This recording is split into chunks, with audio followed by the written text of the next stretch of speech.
Howdy folks, and welcome back to our historical journey. Today, we're stepping back in time, way back to the early 1830s. Picture this, a vast, sun-drenched land under a wide-open sky. This isn't the Texas we know today. This is Mexican Texas, a remote, sparsely populated territory on the northern frontier of a newly independent Mexico. For years, the Mexican government had a big problem: how to settle this wild and beautiful land. Their solution: invite outsiders. And who answered the call? Thousands of American settlers, lured by the promise of cheap land and a fresh start. They poured across the Sabine River, bringing their language, their Protestant faith, and their own ideas about how things should be run. At first, things were okay. The Old 300, led by Stephen F. Austin, established colonies, cleared land, and started new lives. They coexisted with the Tejanos, the Spanish-speaking residents who had been there for generations. But as more and more Americans arrived, this delicate balance started to tip. Soon, the Anglos, as they were called, outnumbered the Tejanos almost 10-1 in some areas. Imagine the culture clash. You've got English speakers living under Mexican law, which was written in Spanish. You have Protestant settlers in a staunchly Catholic nation. Most critically, many of these Americans came from the southern United States, where slavery was deeply entrenched. Mexico, on the other hand, had officially outlawed slavery in 1829. This wasn't just a minor disagreement. It was a fundamental clash of economic systems and moral values. The American settlers found loopholes, reclassifying enslaved people as indentured servants for life, but the tension was undeniable. It was a pot of water slowly, but surely, beginning to boil. The Mexican government, watching from hundreds of miles away in Mexico City, started to get nervous. They saw their control over this northern province slipping away. They had invited guests into their house, and now those guests were acting like they owned the place. They tried to reassert their authority, passing laws to halt further American immigration and enforce tariff collections. But for the fiercely independent settlers, many of whom had left the United States to escape government oversight, these rules felt like a slap in the face. They had tamed a wilderness, they argued, and they weren't about to let distant politicians tell them how to live. The whispers of discontent grew louder. In small towns and isolated farms, settlers gathered to talk. They spoke of liberty and rights, words that echoed the American Revolution, fought just a couple of generations earlier. They felt more connected to the United States than to Mexico, the country they had sworn allegiance to. The cultural gap was widening into a political chasm. On one side, a young Mexican republic struggling to forge a national identity. On the other, a restless and ambitious group of American colonists who saw their future not as Mexican citizens, but as something else entirely. Something new. The stage was set. The players were in place, and the first sparks of a conflict that would change the map of North America forever were about to be struck. A lone star was beginning to awaken. Stay tuned, because the story is just getting started. Thanks for watching. And if you're enjoying this series, make sure to hit that like button and subscribe so you don't miss what happens next. Howdy folks, and welcome back. Last time, we talked about Spain's long shadow over Texas. But today, the game changes completely. In 1821, after a brutal, decade-long war, Mexico finally throws off the shackles of Spanish rule and declares its independence. Picture the celebrations in Mexico City. A new nation is born, full of hope and ambition. But what does this mean for the vast, sparsely populated northern frontier, especially Texas? Well, The new Mexican government looked at Texas and saw not a problem, but a massive opportunity. This huge, fertile land was practically empty, save for a few thousand Tejanos and numerous powerful Native American groups like the Comanche and Apache, who were, to be blunt, the real power in the region. The Spanish had tried and failed to populate Texas. Their Mission Presidio system just hadn't worked. Mexico City's new leaders knew they needed a different approach. They were broke after the war. Their military was a mess, and they couldn't afford to defend the territory from either Native American raids or, more worryingly, the ever-expanding United States. The U.S. had just bought Louisiana, and land-hungry Americans were already eyeing Texas. The clock was ticking, so the Mexican government came up with a radical plan. What if we invite the Americans in? It sounds crazy, right? Inviting your ambitious, expansionist neighbors to settle your buffer zone, but the logic was compelling. Under a system pioneered by a man named Moses Austin, and later his son, Stephen F. Austin, Mexico would grant huge tracts of land to impresarios or land agents. These impresarios had one main job: bring in settlers. The deal for the settlers was incredible. They could get thousands of acres of prime farmland for pennies compared to the prices back in the U.S., but there were strings attached, and they were important ones. To get this land, you had to pledge loyalty to Mexico, convert to Roman Catholicism, and, crucially, become a Mexican citizen. Stephen F. Austin was the most successful of these. He was a shrewd diplomat, a skilled negotiator, and he genuinely tried to make this system work. He brought in the old 300, the first families to settle his colony between the Brazos and Colorado rivers. They were, by and large, southern U.S. farmers, many of whom brought enslaved people with them to work the cotton fields, which immediately created a deep tension with Mexico, a nation that had abolished slavery. For a brief period in the 1820s, it seemed like this wild experiment might actually work. Anglo-American settlers, now Mexican citizens, were pouring in. The population of Texas exploded. Towns like San Felipe de Austin sprang up, commerce began to flourish, and cotton production boomed. For the Mexican government, it looked like their plan to create a thriving, populated buffer state was succeeding. The Tejanos,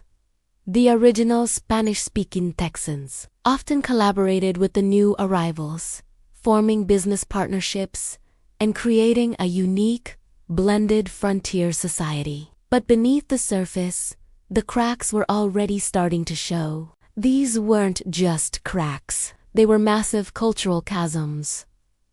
Most of the new settlers didn't speak Spanish. Their conversion to Catholicism was often in name only. They remained overwhelmingly Protestant. And their loyalty to Mexico City, a government hundreds of miles away that they saw as unstable and often tyrannical, was thin at best. They were Americans in their language, their religion, their political traditions, and their economic ties. They read American newspapers, used American currency, and their kids learned from American textbooks. The Mexican government wasn't blind to this. They saw a potential Americanization of their territory and grew increasingly alarmed. The settlers, for their part, chafed under Mexican law. They wanted more autonomy, the right to a trial by jury, and most contentiously, the legal protection of slavery,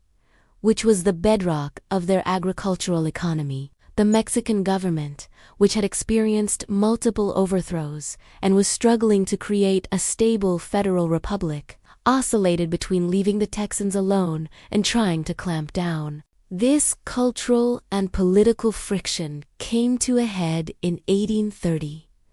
Alarmed by a report from General Manuel de Mier White, who warned that Texas was being lost to American influence. The Mexican government passed the law of April 6, 1830. This was a bombshell. It explicitly banned further immigration from the United States, canceled most of the impresario contracts, and placed new taxes on imported goods. It was a clear message to the Anglo-Texans. The open-door policy is over. We are taking back control. For the settlers, this law was a betrayal. They had been invited in. They had risked everything to build new lives. And now the government was changing the rules. They saw it as a direct attack on their prosperity and their way of life. The dream of a harmonious, multicultural Texan state under the Mexican flag began to die, replaced by suspicion and resentment on both sides. The stage was now set for conflict. The hopes and dreams that Mexico had for its northern territory in 1821 had been completely upended by the very people they had invited in to realize those dreams. The colonists' desire for self-government and the Mexican government's need for central control were on a collision course. Small skirmishes and protests began to erupt throughout the early 1830s. What started as a partnership of convenience was rapidly souring into an outright confrontation. The road to revolution was being paved. One misunderstanding, one law, and one cultural clash at a time. And we'll see where that road leads in our next chapter. Thanks so much for watching. If you're enjoying this deep dive into history, do me a favor and hit that like button, and be sure to subscribe so you don't miss what happens next. See you in the next one. Howdy folks, and welcome back to our deep dive into the story of Texas. Today, we're venturing into Chapter 3, a pivotal moment in Texas history, the era of empresarios and settlers. This is where the landscape, both literally and culturally, begins to change dramatically. So grab your coffee, settle in, and let's explore how a flood of new faces started to reshape this vast land. Now, after Mexico won its independence from Spain in 1821, it faced a huge problem. It controlled this massive, sparsely populated northern territory called Texas, which was vulnerable to raids and foreign encroachment. Their solution? Invite people in to settle the land. This is where the impresario system comes into play. An impresario was essentially a land agent or a colonization contractor. The Mexican government would grant them huge tracts of land, and in return, the impresario was responsible for recruiting and settling a specific number of families. Think of it like a massive real estate development project, but on a frontier scale. These new settlers had to meet certain requirements. They had to pledge their loyalty to Mexico, become Mexican citizens, and, importantly, convert to Catholicism, the state religion. For many, the lure was irresistible. Cheap land. Land in the United States was becoming expensive. But in Texas, you could get vast amounts of it for pennies on the dollar. It was the opportunity of a lifetime. And when you talk about empresa, one name stands above all others. Stephen F. Austin. He's often called the father of Texas, and for good reason. His father, Moses Austin, had actually secured the first impresario grant from the Spanish.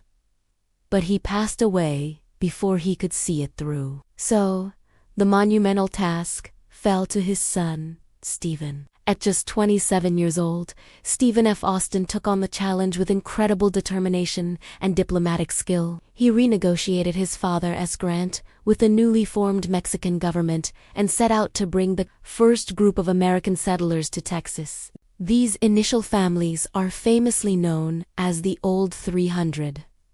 They were the pioneers who laid the groundwork for what was to come. They settled along the fertile river bottoms of the Brazos and Colorado rivers, a region perfect for farming, especially for a lucrative cash crop, cotton. Austin was meticulous. He chose his land carefully and was incredibly selective about the settlers he allowed into his colony, seeking out hardworking, law-abiding people. Austin wasn't the only impresario, though others, like Grindewitt and Martin de Leon, also established successful colonies. DeWitt's colony was centered around the town of Gonzales, which would later play a famous role in the Texas Revolution. Mart and DeLay, a native Mexican empresario, founded the town of Victoria and established a colony primarily of Mexican families, adding another layer to the diverse cultural fabric of the region.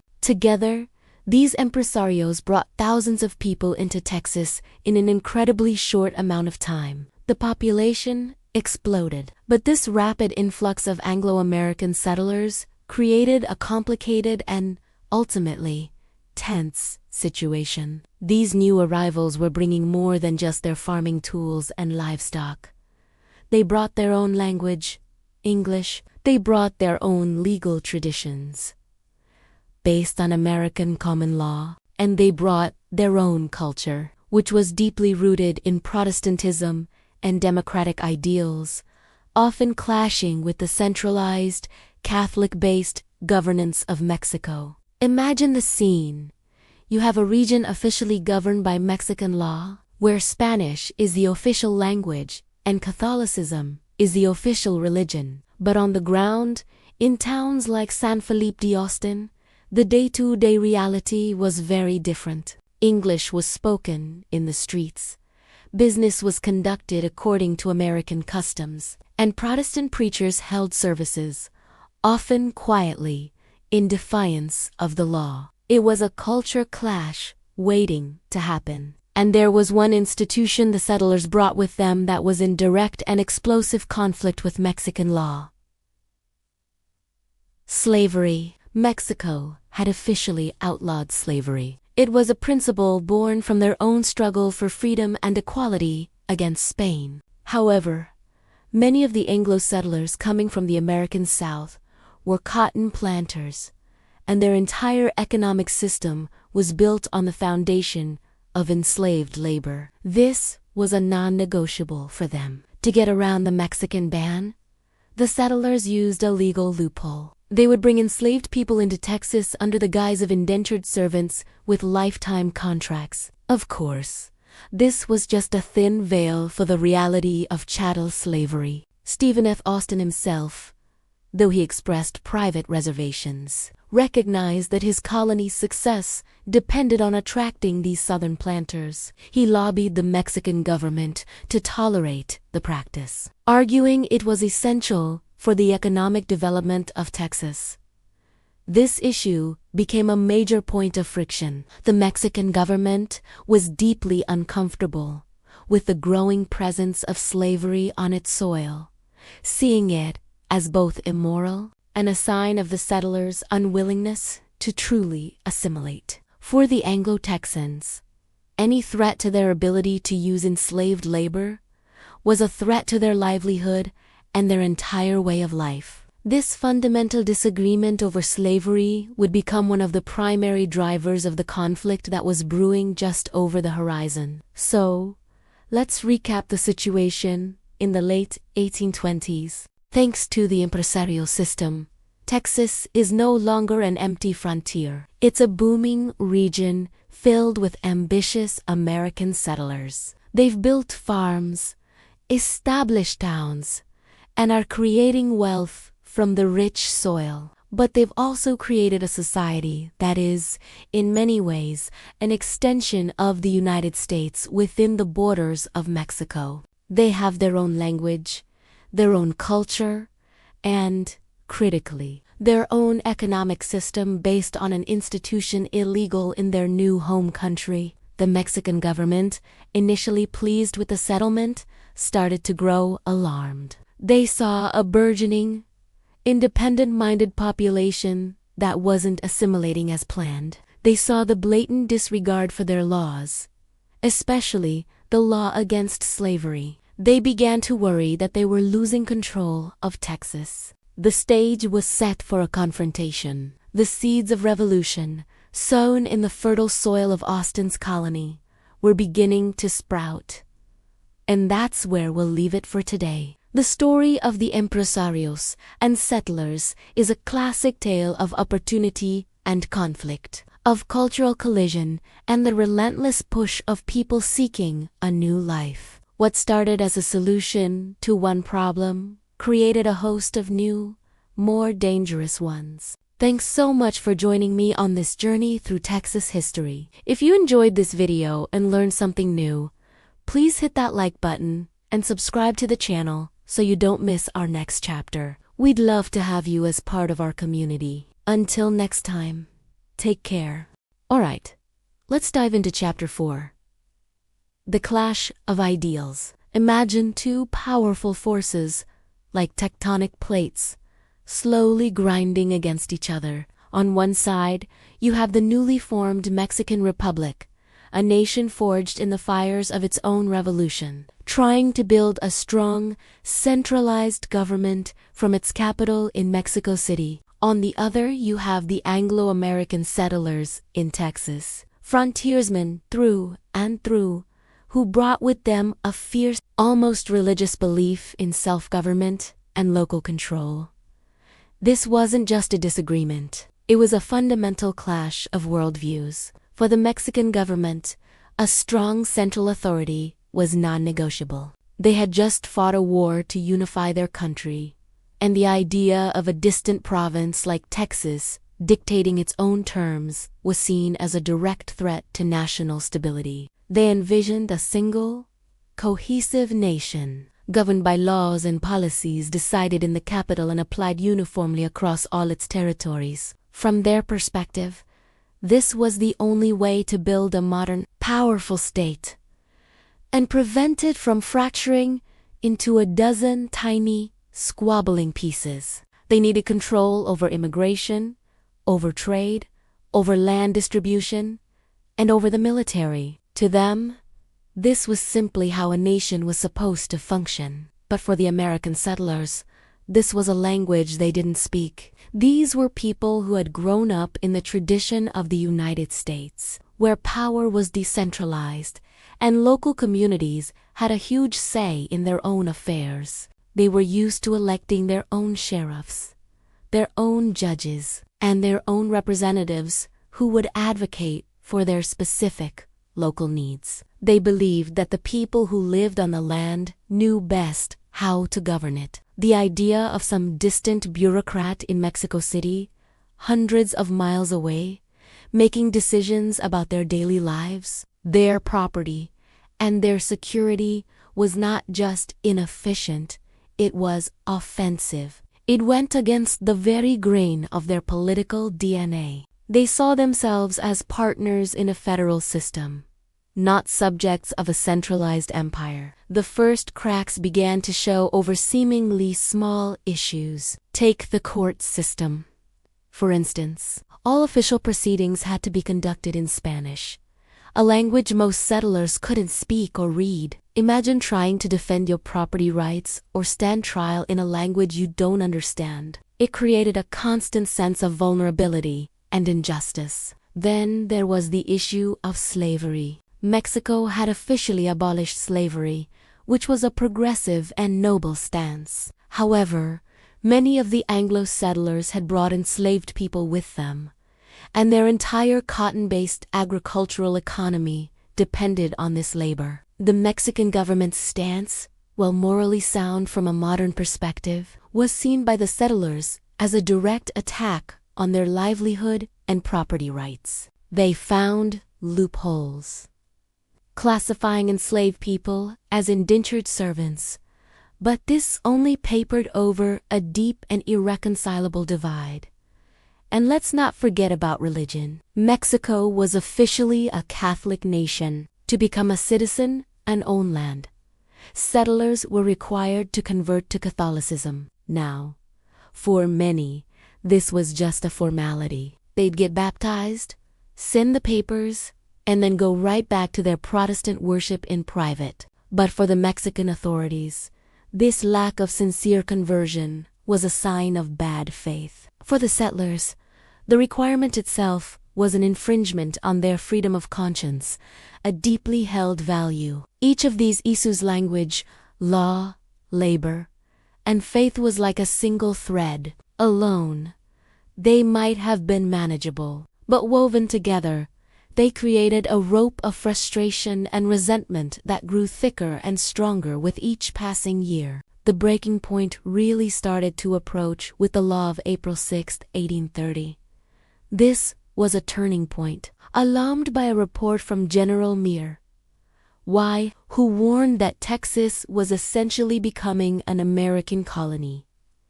The Mexican government slammed on the brakes. The law explicitly banned further immigration from the United States into Texas.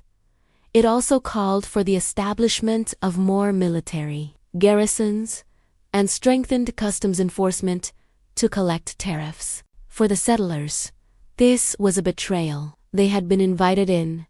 They had risked everything to tame a wilderness, and now the door was being slammed shut in the faces of their friends and family. The increased military presence wasn't seen as a source of protection, but as an occupying force there to enforce unpopular laws. Suddenly, the theoretical debate about centralism versus federalism became very, very real. It wasn't just about political philosophy anymore. It was about armed soldiers marching in your towns. It was about taxes being levied on your goods. And it was about being told your way of life had to change drastically by a government you felt didn't represent you. Stephen F. Austin, who had been the ultimate diplomat, constantly trying to bridge the gap, found himself in an impossible position. He would travel to Mexico City, pleading the case for the Texans, advocating for statehood within the Mexican Federation,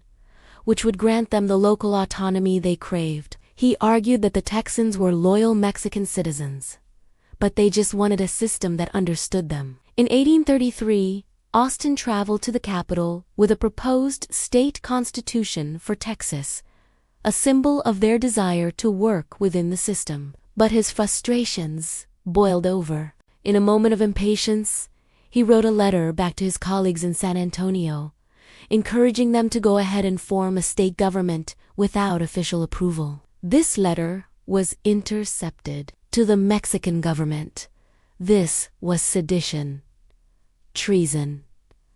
Austin was arrested and thrown in prison for over a year without being charged with a crime. The imprisonment of their most respected and moderate leader was a radicalizing event for the people of Texas. If even the reasonable Stephen F. Austin could be treated this way, what hope did any of them have? The moderates began to lose their voice, and the more radical War Party began to gain traction. While Austin was in prison, things in Mexico were also taking a dramatic turn. Antonio López de Santa Anna, a charismatic and ambitious general, was elected president. He initially came to power on a federalist platform, which gave the Texans a brief glimmer of hope. But in a stunning reversal, Santa Anna dissolved the Mexican Congress in 18 abolished the Federalist Constitution of 1824, and established himself as a centralist dictator. He called his new regime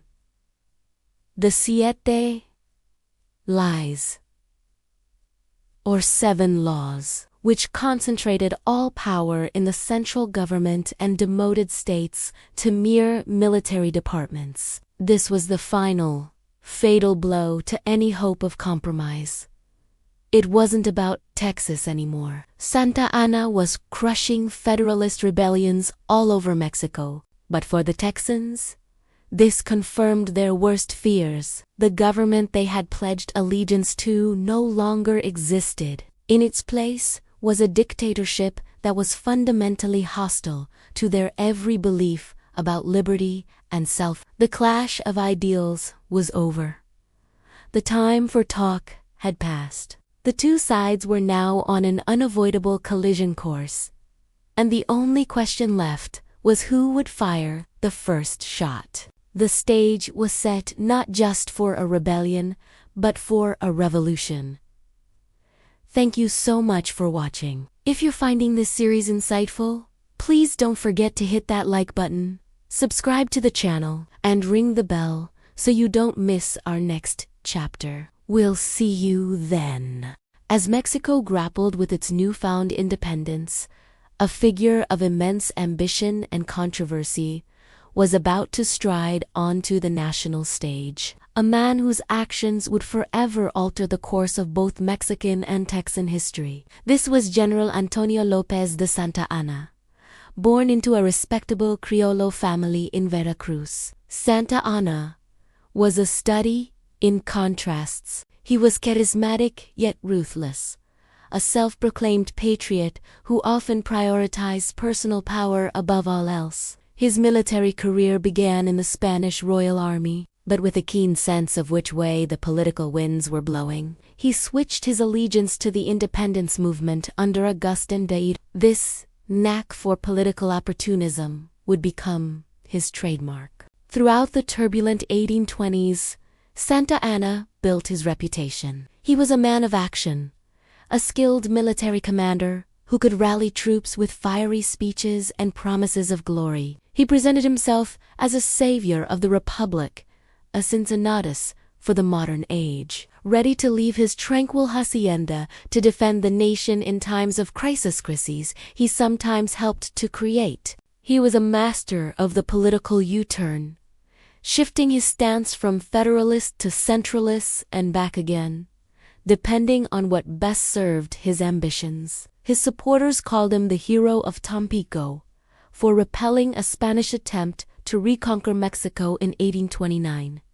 His detractors saw him as an unprincipled weathercock, a man driven by an insatiable hunger for fame and control. By the early 1830s, Mexico was in a state of near constant political turmoil. The Federalist Constitution of 1824, which had granted significant autonomy to the states including Coahuila y Tijuana, was under threat. Santa Anna, sensing a power vacuum, positioned himself as the champion of a strong, centralized government. In 1833, he was elected president for the first time. Initially, he left the governing to his vice president, Valentin Gómez Farias, a staunch liberal federalist. However, when Gómez Farias's liberal reforms angered powerful conservative factions like the church and the army, Santa Anna saw his chance. He dramatically returned to Mexico City, ousted his own vice president,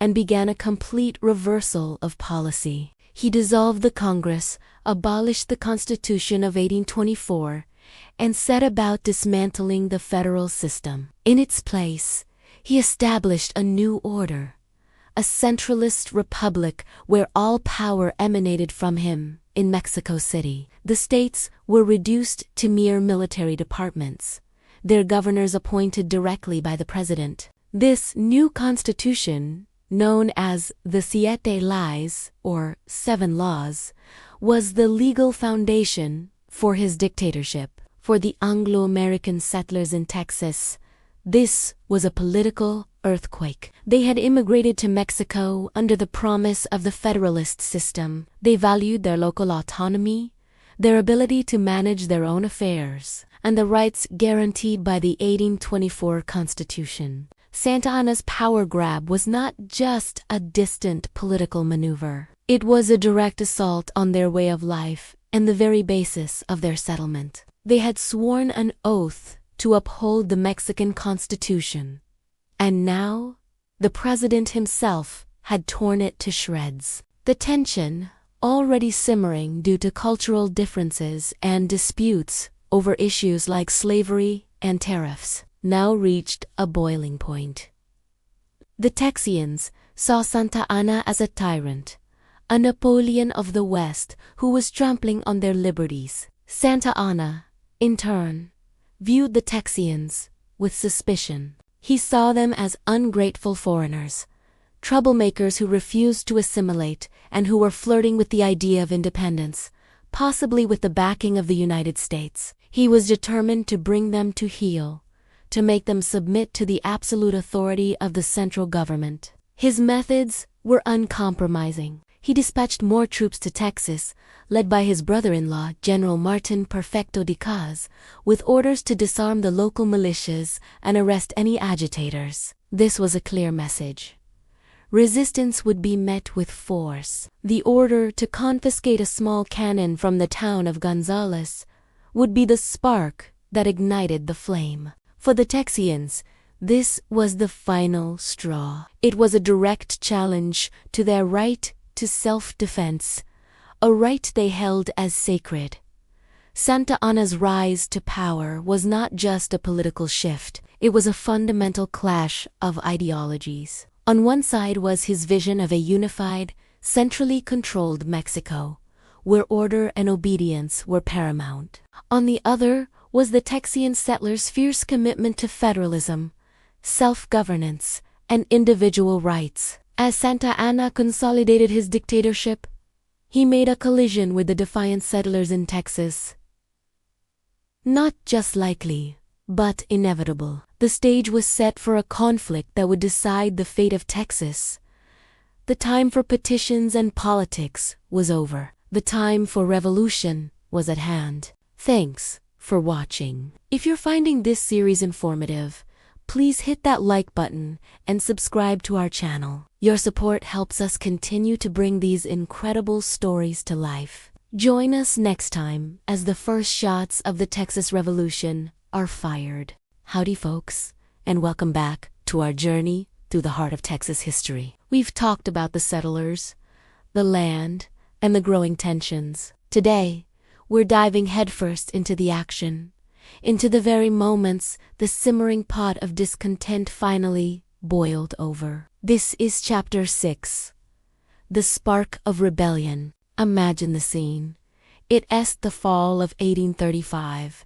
The air in Texas is thick, not just with humidity, but with defiance. Mexican President Santa Anna was centralizing power, tearing up the constitution that had guaranteed rights to the settlers. He was transforming from a president into a dictator, and the Texians, a stubborn and independent bunch, were not having it. They had come to Texas with promises of liberty, and they were willing to fight for it. Santa Anna, trying to disarm the colonists and quell any potential uprising, began demanding that all settlements return their cannons, which had been given to them for defense against Native American raids. It was a clear message: submit or be forced to. This brings us to a small town, Gonzales, and a small 6-pounder bronze cannon. It wasn't much of a weapon, but it was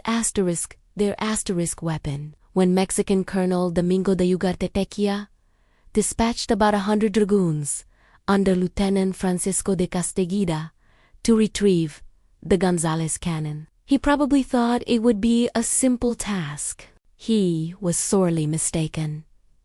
The people of Gonzales refused. They hid the cannon, buried it in a peach orchard, and sent riders galloping across the countryside, calling for help. The call was answered. Men from all over the region began to muster in Gonzales, ready to defend their property and their rights. Casteguida and his men arrived on the west bank of the Guadalupe River on September 29th. But the river was high, and the ferry was gone. On the other side, a small group of 18 Texians, soon to be known as the Old 18, stood their ground, daring the Mexican soldiers to cross. For a few days, it was a standoff. Casteguida waited, hoping for a peaceful resolution. He even parleyed with the Texians, reportedly asking them why they were attacking him. Their response was simple.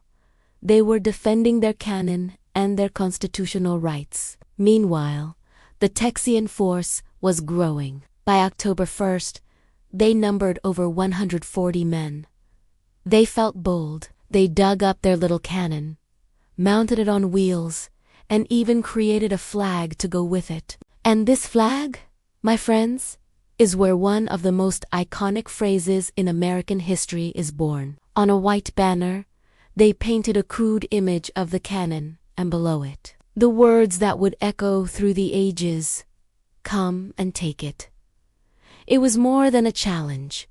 It was a declaration of identity. It was a line drawn in the sand, a symbol of their absolute refusal to be disarmed and subjugated. In the pre-dawn fog of October 2nd, 1835, the Texians decided to press the attack. They crossed the river, dragging their little cannon with them. As the sun began to rise, the Texian commander, John Henry Moore, gave the order. The come and take it cannon fired, sending a volley of scrap iron and chain into the Mexican camp. The shot was more symbolic than deadly, but it was a shot nonetheless. A brief, chaotic skirmish followed. The surprised and outnumbered Mexican soldiers, under orders to avoid a major conflict, quickly retreated back to San Antonio de Bexar. The Battle of Gonzales was, militarily speaking, a tiny affair. Casualties were minimal, but its significance was immense. It was the first shot, the first open armed conflict of the Texas Revolution. News of the victory spread like wildfire, inspiring thousands more to join the cause. The come and take it flag became a rallying cry for Texan independence. It transformed a local dispute over a piece of surplus artillery into a full-blown rebellion. That small cannon in Gonzales wasn't just defending a town. It was firing the opening salvo for a new republic. The spark had been lit, and the flame of revolution was now burning bright, ready to engulf all of Texas. From this small act of defiance, a legend was born, and the path to San Jacinto and Texas independence was now set. The events at Gonzales showed Santa Anna and the Mexican government that the Texians would not be cowed. They were organized, they were armed, and most importantly, they were united in their desire for freedom. The Lexington of Texas, as it came to be known, proved that ordinary people, farmers, blacksmiths, and merchants could stand up to a professional army and win. It was a powerful message that energized the colonists and laid the moral and military groundwork for the larger battles to come. The rebellion was no longer a matter of if, but when. The defiance at Gonzales ensured there was no turning back. Thank you so much for joining us on this deep dive into the Battle of Gonzales. The story of Texas is just getting started, and the fights are only going to get bigger. If you enjoyed this chapter of our history, please give this video a thumbs up. And don't forget to hit that subscribe button and ring the bell so you won't miss what happens next. We love hearing from you, so drop a comment below and let us know what you think about this incredible come and take it moment. Until next time, keep exploring history. Howdy, history buffs, and welcome back to our deep dive into the Texas Revolution. In our last chapter, we saw the spark of rebellion catch fire. Now, in Chapter 7, we witness the first major blaze, the Siege of Bayard. After the initial skirmishes at Gonzales and Goliad, the newly formed Texan Volunteer Army, a ragtag collection of farmers, settlers, and adventurers, set their sights on the most important town in Texas. San Antonio de Bexar. This wasn't just any town, it was the political and military heart of Mexican Texas. M-A-N-D-E-D, by General Martin Perfecto de Cos, Santa Anna's own brother. By late October 1835, the Texans, under the initial command of Stephen F. Austin, had gathered outside the city. But this wasn't an army in the traditional sense. They were short on supplies, lacked heavy artillery, and were plagued by internal disagreements. Austin, a diplomat at heart, wasn't a military man, and the volunteers grew restless. A long, cold siege began, a standoff that tested the resolve of everyone involved. The first real action came on October 28th, at the Battle of a scouting party of about 90 Texans, led by the legendary Jim Bowie and James Fannin, found themselves surrounded by nearly 400 Mexican soldiers near the mission.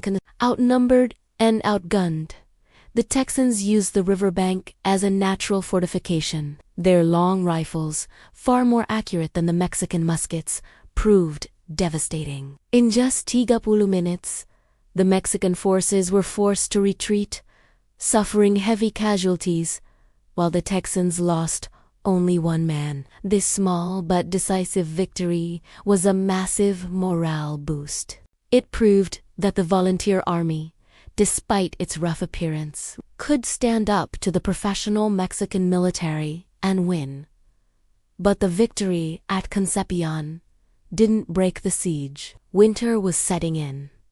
The Texan camp was a muddy, miserable place. Many volunteers, discouraged by the inaction and concerned about their families and farms, simply packed up and went home. The army dwindled. Stephen F. Austin left for the United States to seek aid, and command fell to Colonel Edward Burleson. The situation looked bleak. The remaining men were on the verge of abandoning the siege altogether. Just as hope seemed lost, a new character entered the scene, one who would change the course of the battle. Ben Milam, a veteran adventurer and an old hand at Texas colonization, Milam was a man of action. Frustrated with the endless waiting, he drew a line in the dirt on the evening of December 4th and famously shouted, "Who will go with old Ben Milam into San Antonio?" That was the spark they needed. About 300 men, inspired by his raw courage, rallied to his call. Before dawn on December 5th, under the cover of darkness, Milam led 2 divisions into the city. This was no open-field battle. This was brutal, house-to-house fighting. The Texans fought their way from building to building, using crowbars and axes to smash through the adobe walls of the homes, turning the city itself into a maze-like fortress. For 4 days the battle raged in the streets of San Antonio. General Case's troops, though greater in number, were penned up in the main plazas and the fortified mission known as the Alamo. They were demoralized, cut off from reinforcements, and unprepared for this kind of urban warfare. The Texans, though fewer, were fighting with a desperate ferocity. Tragically, the man who started it all wouldn't see its end. On the 3rd day of the assault, Ben Milam was struck by a sniper's bullet and killed instantly. His death, however, didn't break the Texans' spirit. It fueled it. They were determined to win the city for him. With their leader gone, Colonel Frank W. Johnson took command, and the assault pressed on. The Mexican soldiers' morale finally shattered. They were trapped. Their ammunition was running low, and the relentless Texan advance seemed unstoppable. On December 9th, General Cos raised the white flag of surrender. The battle was over. Under the terms of the surrender, Cos and his men were allowed to leave Texas, on the condition that they would not fight against the Texans, again a promise that, as we'll see, would soon be broken. The capture of San Antonio was a monumental victory. The Texan volunteers had driven the last of the Mexican army from Texas soil. A wave of euphoria swept across the colonies. They had won. They had secured their land.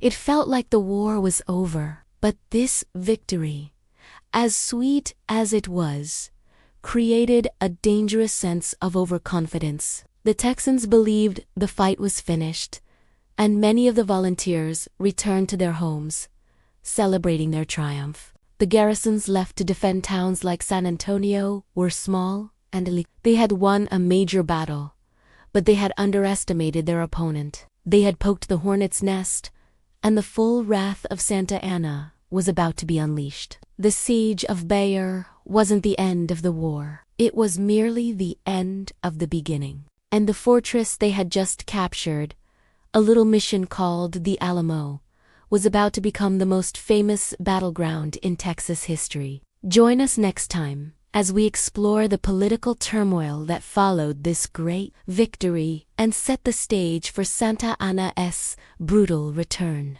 Thanks for watching, and if you're enjoying this journey through Texas history, don't forget to like, subscribe, and hit that notification bell so you don't miss the next chapter. See you then. Welcome back to our series on the Texas Revolution. Today, in Chapter 8, we're diving into a pivotal moment, the birth of a new nation. The month is March. The year is 1836. While the Alamo in San Antonio is under siege, another equally historic event is unfolding about 150 miles to the east. In a small, unfinished wooden building in a town called Washington on the Brazos, a group of men have gathered. These aren't just ordinary settlers. They are delegates, chosen to represent their municipalities, and they carry the weight of the future on their shoulders. The air is thick with tension and anticipation. News from the front lines is grim, but inside this humble structure, a spirit of defiance burns brightly. These 59 delegates, from all corners of Texas, have come together for a single momentous purpose: to formally declare their independence from Mexico. They are lawyers, doctors, soldiers, and farmers. Some, like Sam Houston, are already well-known figures. Others are names that history might have otherwise forgotten. But on this day, they are all united by a common dream of liberty. The convention was called to order on March 1st. The urgency was palpable. They knew time was not on their side. A committee was quickly appointed, chaired by George C. Childress, to draft the declaration. It said that Childress had arrived at the convention with a draft already prepared, a testament to the inevitability of this moment. The committee worked tirelessly, drawing inspiration from the United States Declaration of Independence, penned 60 years earlier. They outlined their grievances against the Mexican government under Santa Anna: the denial of fundamental rights, the overthrow of the Constitution of 1824, and the imposition of military rule. On March 2nd, the draft was presented to the convention. After a review, the Texas Declaration of Independence was unanimously adopted. Imagine the scene. One by one, these men stepped forward to sign the document, their signatures a bold act of rebellion. They were, in effect, signing their own death warrants if the revolution failed. They were pledging their lives, their fortunes, and their sacred honor to the cause of a free Texas. This document wasn't just words on paper. It was a promise, a declaration to the world that a new republic was born. But declaring independence was only the first step. A nation needs a government. With the declaration signed, the delegates immediately turned their attention to an even more daunting task: creating a constitution and establishing a functional government. All while a war for survival raged on. They had to form a government in principle, while an invading army was trying to crush them in practice. This ad interim, or temporary government, had to be capable of leading a war, managing finances, and seeking international recognition. They worked at a feverish pace. Within just 2 weeks, they had drafted a constitution for the new Republic of Texas. It was a remarkable achievement under immense pressure. This constitution established a framework for a democratic government with 3 branches: executive, legislative, and judicial. It enshrined principles like individual liberties and the right to property. David G. Burnett was elected as the ad interim president, and Lorenzo de Zavala as vice president. Sam Houston, who had signed the declaration, was officially confirmed as the commander-in-chief of the Texan Army, tasked with leading the fight against Santa Anna. The convention at Washington on the Brazos represents a crucial turning point. It transformed a scattered rebellion into an organized quest for nationhood. It gave the soldiers fighting and dying at places like the Alamo and Goliad a clear, unified cause.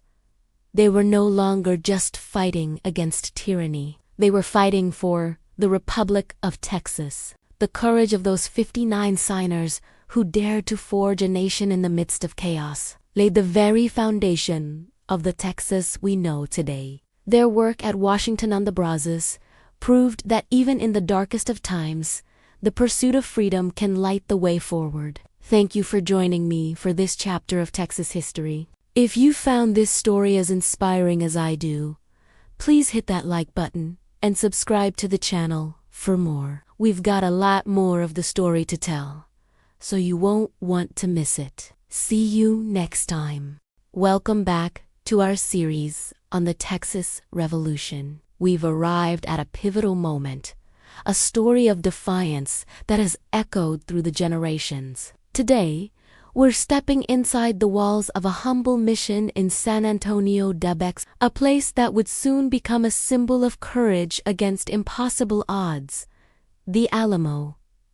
The year is 1836. Tensions have boiled over, and the small garrison occupying this former Spanish mission knows that General Santa Anna and his massive army are marching north. Their orders to crush the Texan rebellion without mercy. Inside the Alamo, a diverse group of American volunteers and European adventurers are about to make a stand that will become legendary. To understand their story, we need to meet the men who led them. First, there's the commander of the regular army forces, a man just 26 years old. Lieutenant Colonel William Barrett Travis, a lawyer by trade, driven by a fiery passion for liberty and a desire to make his mark on history. Travis is thrust into a position of immense responsibility. He's determined and eloquent, fully aware of the grim situation, yet unwavering in his resolve. It will be his pen that authors one of the most famous letters in American history, a desperate plea for reinforcements that transforms into a defiant declaration of victory or death. He is the embodiment of the Revolution's youthful and perhaps reckless idealism. But Travis doesn't command alone. Sharing authority, at least initially, is a man whose name was already a legend on the frontier. James Bowie. Infamous for the formidable knife that bears his name, Bowie is a seasoned brawler, land speculator, and an experienced fighter. He's older than Travis, more pragmatic, and commands the fierce loyalty of the volunteer forces. These two leaders, with their clashing personalities, Travis, the formal soldier, Bowie, the rugged frontiersman, represent the two different spirits of the Texas forces. Their initial friction over command is a story in itself, a power struggle that had to be resolved just as the enemy appeared on the horizon. And then, there's the most famous man of them all, a living legend who arrives not as a commander, but as a private soldier.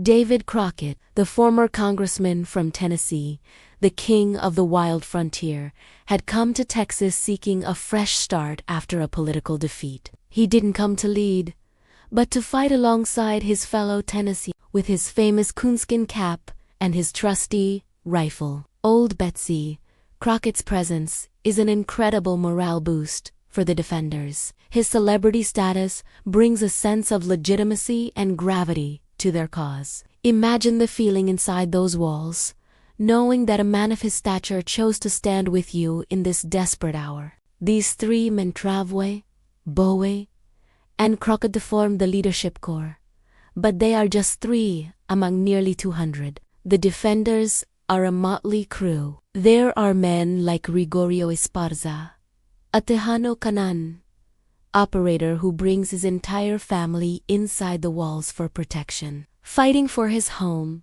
and his rights as a Mexican citizen, under the 1824 Constitution. There are engineers like Green B. Jameson, working tirelessly to turn a crumbling mission into a defensible fortress. They dig trenches, reinforce the adobe walls, and strategically place their meager collection of cannons, many of them repurposed from other battles. As Santa Anna's army begins to arrive in late February, the sheer scale of the force is terrifying. Thousands of professional soldiers, well-equipped and battle-hardened, surround the small mission. The defenders can see the crimson flag of no quarter raised by Santa Anna, a clear message that no prisoners will be taken. Surrender is not an option.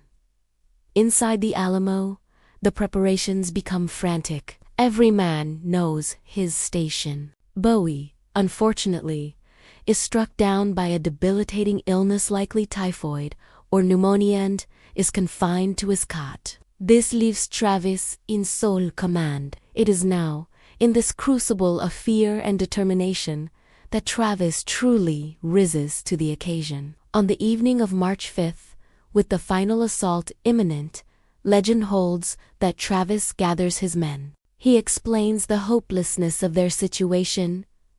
No reinforcements are coming in time. He then takes his sword and draws a line in the sand. He asks every man willing to stay and fight to the death to cross that line. The story goes that all but one man crosses. Even the ailing Jim Bowie asks to be carried across on his cot. This moment, whether it happened exactly as told or not, captures the spirit of the Alamo's defenders. They weren't just fighting for territory. They were making a conscious choice to sacrifice themselves for an idea, the idea of a free Texas. They were buying time, precious time, for the rest of Texas to organize and prepare. Their goal was no longer to win this battle, but to make Santa Anna pay such a high price in blood and time that their sacrifice would inspire a revolution and ultimately lead to victory elsewhere. They check their rifles, stack their ammunition, and say their goodbyes. They are mechanics, farmers, lawyers, and adventurers, united by a common purpose. As the pre-dawn darkness of March 6th settles over San Antonio, the air is thick with anticipation. The music from Santa Anna's camp, the chilling notes of the Diello, signals that the final attack is coming. The defenders of the Alamo, led by the memory and resolve of Travis, Bowie, and Crockett, stand ready at their posts. Their fight is about to begin, and their story is about to be immortalized. Thanks for watching. We'll dive into the final, brutal battle for the Alamo in our next chapter. If you're finding this series valuable, please hit that like button, subscribe to the channel, and ring the notification bell so you don't miss what happens next. See you in the next video. Welcome back to our series on the Texas Revolution. Today, we arrive at a pivotal, tragic, and ultimately inspiring chapter: the fall of the Alamo.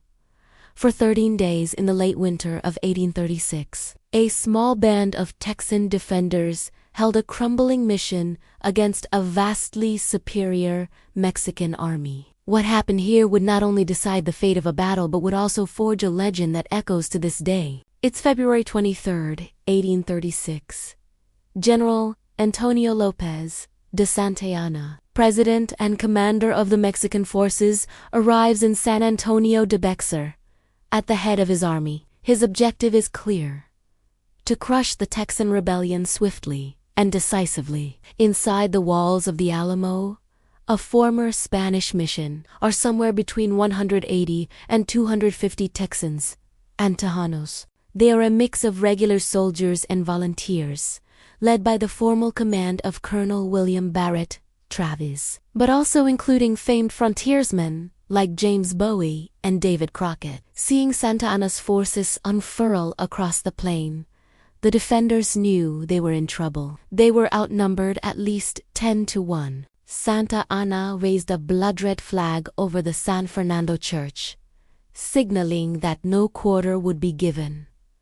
No mercy, no prisoners. In response, Colonel Travis ordered a single cannon shot from the Alamo's 18-pounder. A clear and defiant message: we will not surrender. And so, the siege of the Alamo began. For the next 12 days, the Alamo was under constant bombardment. Santa Anna's cannons pounded the mission's old stone walls, day and night. The defenders, short on supplies and manpower, returned fire, making every shot count. They repaired the walls, dug trenches, and stood watch, knowing that their chances of survival were dwindling with every passing hour. Travis, a 26-year-old lawyer turned commander, penned a series of desperate, heroic letters, pleading for reinforcements. His most famous letter, addressed to the people of Texas and all Americans in the world, is a masterpiece of courage. He wrote, "I shall never surrender or retreat. I call on you in the name of liberty, of patriotism, and everything dear to the American character to come to our aid. Victory or death." Inside the walls, the tension must have been unbearable. James Bowie, known for his formidable knife-fighting skills, was bedridden, struck down by a severe illness, likely typhoid or pneumonia. David Crockett, the former congressman from Tennessee, used his reputation and good humor to keep spirits high, entertaining the men with his fiddle and tall tales. These were real people, with families and futures, now facing a near-certain end. Despite Travis's letters, only one small group of 32 men from the town of Gonzales managed to slip through the Mexican lines to join the besieged garrison. They knew they were marching to their doom, but they came anyway. As the siege wore on, Santa Anna grew impatient. He had planned to wait for heavier cannons to arrive, which would have made short work of the Alamo's walls. But his pride and his desire for a swift, crushing victory pushed him to act. He decided to launch a direct, all-out assault. On the evening of March 5th, the Mexican bombardment suddenly ceased.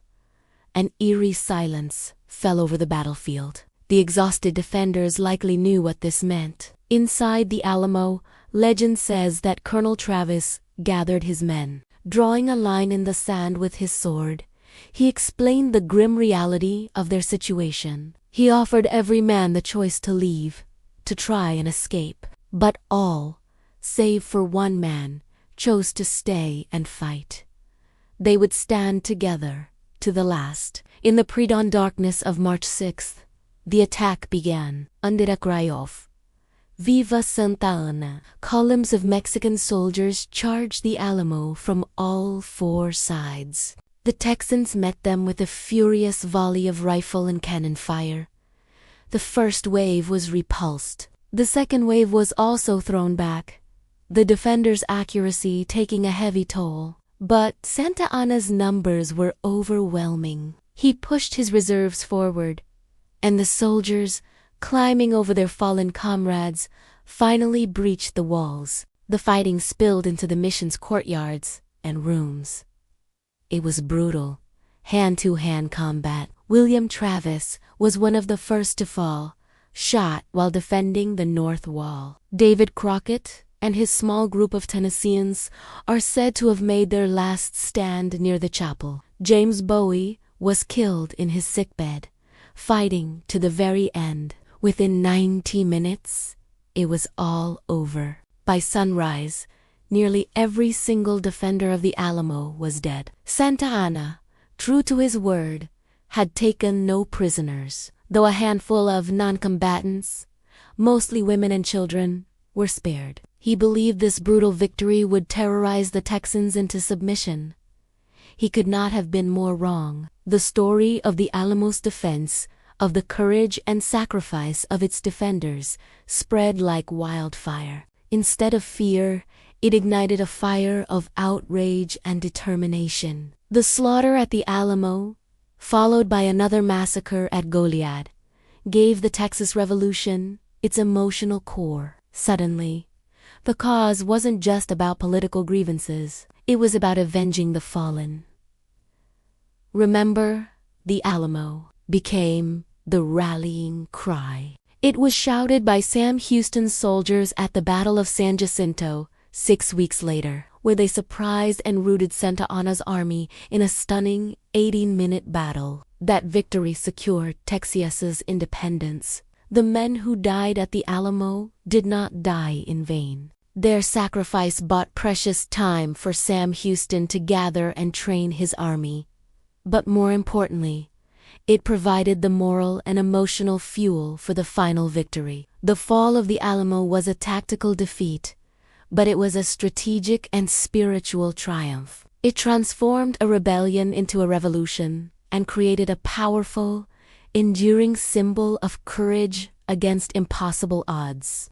Thank you for joining me for this look into one of history's most iconic last stands. The story of the Alamo is a powerful reminder of how sacrifice can inspire a nation. If you found this chapter of history as moving as I do, please give this video a thumbs up. And do you forget to subscribe and hit that notification bell so you miss our next episode, where we'll cover the decisive Battle of San Jacinto. We'll see you next time. Howdy folks, and welcome back to our deep dive into the Texas Revolution. Last time, we witnessed the legendary stand at the Alamo. Today, we turn our attention to another pivotal yet heartbreaking chapter in this fight for freedom.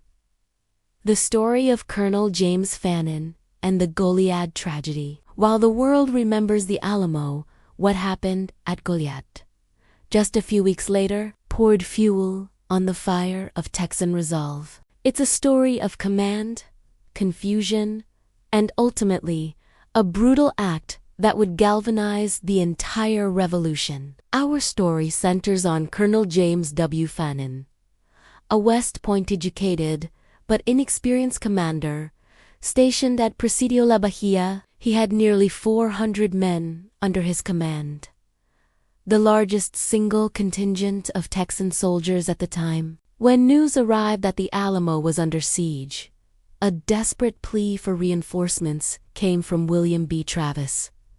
Fannin knew he had to act. He gathered his men and started the march toward San Antonio. But the attempt was plagued by problems from the very beginning. Wagons broke down, oxen strayed, and supplies were scarce. The column had barely traveled a mile before Fannin, weighing the logistical nightmare and the vulnerability of his own fort, made a fateful decision.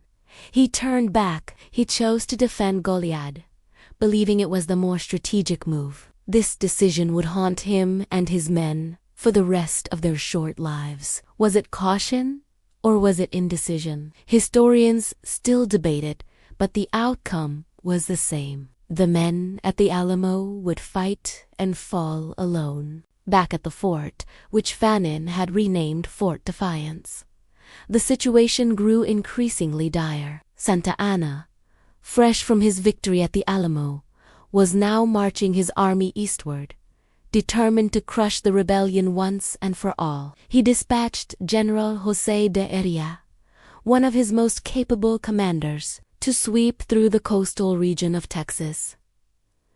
Arias' campaign was swift and effective. He engaged and defeated several small Texan detachments in a series of skirmishes, including the Battle of Coleto Creek. Fannin had received orders from General Sam Houston to retreat to Victoria to consolidate the Texan forces. But once again, Fannin delayed. He waited for scouting parties to return, losing precious time. When he finally ordered the retreat on March 19th, it was too late. Burdened by heavy cannons and slow-moving ox carts, Fannin's column was caught in the open prairie, miles from the safety of the timberline along Coleto Creek.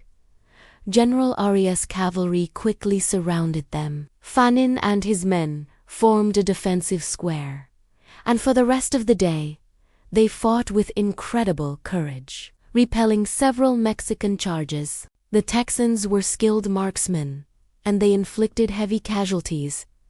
But as night fell, their situation was hopeless. They were surrounded, outnumbered, with no water, and their wounded were suffering terribly. The next morning, with Arias cannons now in position, Fanon knew further resistance was futile. He met with the Mexican commanders to discuss terms of surrender. Now, this is where the story becomes a source of intense and bitter controversy. Fanon believed he had secured an honorable surrender, that his men would be treated as prisoners of war and likely paroled back to the United States. General Aria, according to his own writings, offered no such terms, stating the surrender had to be unconditional. Whatever was said or promised on that field, Fanon's men laid down their arms, believing their lives would be spared. They were marched back to their old fort at Goliad, now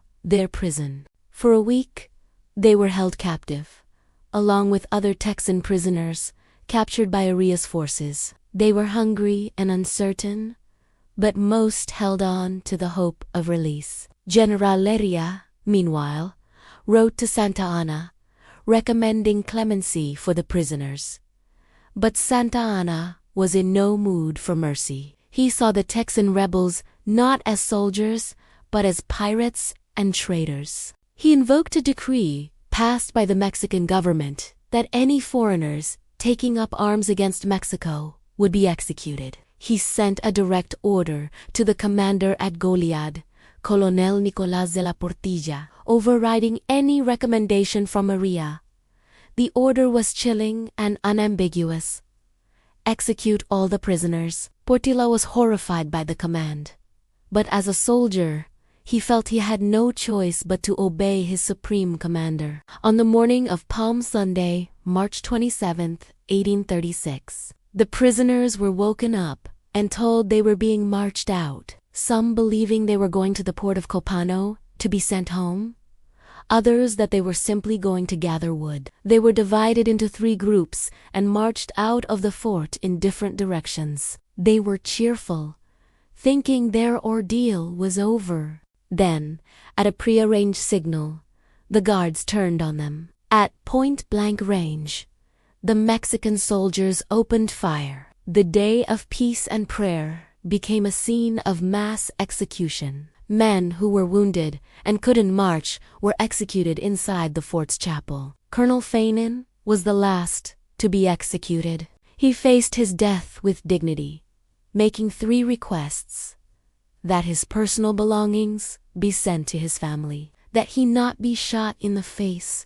and that he be given a proper Christian burial. The soldiers shot him in the face, took his belongings, and burned his body along with the others. Out of nearly 400 men, only a handful managed to escape the slaughter, feigning death or making a desperate run for the woods. These survivors would carry the horrific tale of what happened at Goliad across Texas. The news of the massacre was a profound shock. It was seen not as an act of war, but as an act of barbarism. The deaths at the Alamo were tragic, but they were deaths in battle. Goliad was different. It was the calculated killing of men who had already surrendered. This brutal act, intended to crush the Texan spirit, did the exact opposite. It erased any thought of reconciliation. The rage was immense. The Goliad massacre, combined with the fall of the Alamo, created a new, powerful battle cry that would echo across the plains of San Jacinto just a few weeks later. Remember the Alamo?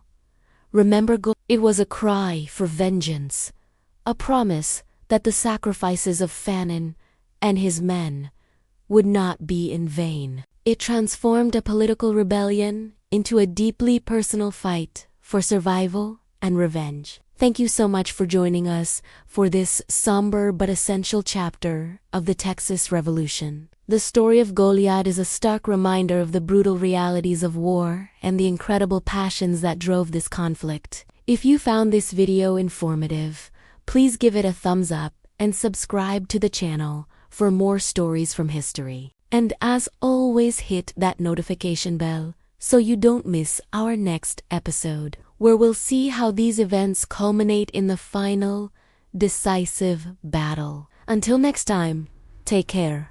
25 to 20. Welcome back to our series on the Texas Revolution. In our last chapter, we witnessed the tragic fall of the Alamo, a moment of profound loss that seared itself into the heart of Texas. But from the ashes of that defeat, a new chapter was about to be written, and the man holding the pen was Sam Houston. 25 minutes and 40 seconds. Imagine the scene. Chaos reigns. News of the Alamo's fall spreads like wildfire, sparking a mass panic known as the runaway scrape. Families pack their belongings, abandoning their homes and farms, fleeing eastward in terror of Santa Anna's advancing army. The dream of an independent Texas seems to be dissolving into a nightmare. The Texian forces are scattered, demoralized, and leaderless. Who could possibly rally this shattered rebellion and stand against the seemingly invincible Mexican army? 26 minutes and 17 seconds enter Sam Houston, a towering figure in every sense of the word. Houston was a former governor of Tennessee, a protege of Andrew Jackson, and a man who had lived among the Cherokee, earning the name the Raven. He was complex, controversial, and possessed an iron will. On March 2nd, 1836, the same day Texas declared its independence, Houston was officially named the commander-in-chief of all Texian armies. The task before him was monumental, bordering on impossible. 26 minutes and 50 seconds. Houston arrived in Gonzales on March 11th, expecting to find a robust force ready for a fight. Instead, he found just under 400 men, poorly equipped and reeling from the news that the Alamo had fallen. His first action was to confirm the devastating report. He dispatched his most trusted scout, the legendary Deafsmith, who returned with Susanna Dickinson, one of the few survivors from the Alamo. Her harrowing account confirmed their worst fears and painted a grim picture of Santa Anna's brutality. 27 to 26. This is where Houston's genius as a strategist truly begins to shine. Many of his men, consumed by grief and a burning desire for revenge, wanted to charge headfirst toward the enemy. They saw any backward step as an act of cowardice. But Houston saw the bigger picture. He knew his small, untrained force stood no chance in a direct confrontation with Santa Anna's disciplined legions. A frontal assault would be suicide, a second Alamo on an open field. His goal wasn't a single, heroic battle. It was to win the war and secure independence. 28 minutes and 3 seconds. And so, Houston made a deeply unpopular and controversial decision. He ordered a retreat. This was not a panicked flight, but a calculated, strategic withdrawal. He needed time. Time to gather more men, time to train them into a cohesive fighting unit, and time to find the perfect ground on which to fight. He famously declared, "We must be strategic. The enemy has given us a lesson in no quarter. We will give them a lesson in victory." 28 minutes and 35 seconds. This began what is now known as the runaway scrape in earnest, with the army joining the civilian exodus as they retreated eastward, burning Gonzales behind them to deny its resources to the enemy. Frustration and dissent grew within the ranks. Men accused Houston of cowardice. Even the interim government of Texas sent him scathing letters, demanding he turn and fight. It took incredible fortitude and self-belief for Houston to hold his course against such immense pressure. He was playing a high-stakes game of cat and mouse across the coastal plains of Texas. 29 minutes and 13 seconds. As Houston retreated, he used the time wisely. Volunteers and supplies began to trickle in. Men who had fled the initial chaos now turned back, Inspired by the hope of a structured army, Houston drilled his men relentlessly. He forged a disparate group of farmers, frontiersmen, and adventurers into something resembling a disciplined army. He was buying time with territory, trading land for the opportunity to build a force capable of victory. 29 minutes and 44 seconds meanwhile, Santa Anna, arrogant in his recent victories, made a critical mistake. He believed the Texian resistance was broken and decided to split his forces to hunt down the remaining rebels and the fugitive Texian government. This division of his army was the very opportunity Houston had been waiting for. He drew Santa Anna's column further and further east, stretching their supply lines and leading them into terrain that favored the Texians. 30 minutes and 18 seconds. The retreat finally ended in mid-April. Houston had found his ground. Near the confluence of the San Jacinto River and Buffalo Bayou, he positioned his army. He had gathered a force of around 900 men, a fraction of Santa Anna's total army. But now they were a unified force, burning with a desire to avenge the Alamo and Goliad. They were no longer just a collection of angry individuals. They were the army of Texas, and their commander had led them to the decisive point. Las 0:52. Sam Houston's leadership during this critical period was the pivot upon which the entire revolution turned. His cautious strategy, his willingness to endure scorn and accusations of cowardice, and his patient gathering of strength were acts of profound courage. He understood that true leadership isn't always about charging forward. Sometimes, it's about the wisdom to wait, to prepare, and to choose the moment that will define history. The stage was now set for the final, shocking confrontation. 31 minutes and 20 seconds. Thank you for watching. The story of Sam Houston's retreat is a masterclass in strategic thinking. In our next chapter, we'll dive into the battle that changed everything. San Jacinto. If you're finding this history as fascinating as I do, please hit that like button and subscribe so you don't miss a moment. We'll see you in the next chapter. Hello everyone, and welcome back to our deep dive into the Texas Revolution. Today, we stepping away from the battlefields and into the heart of a story that is often overshadowed by the clashes of armies, yet is just as crucial to understanding this period.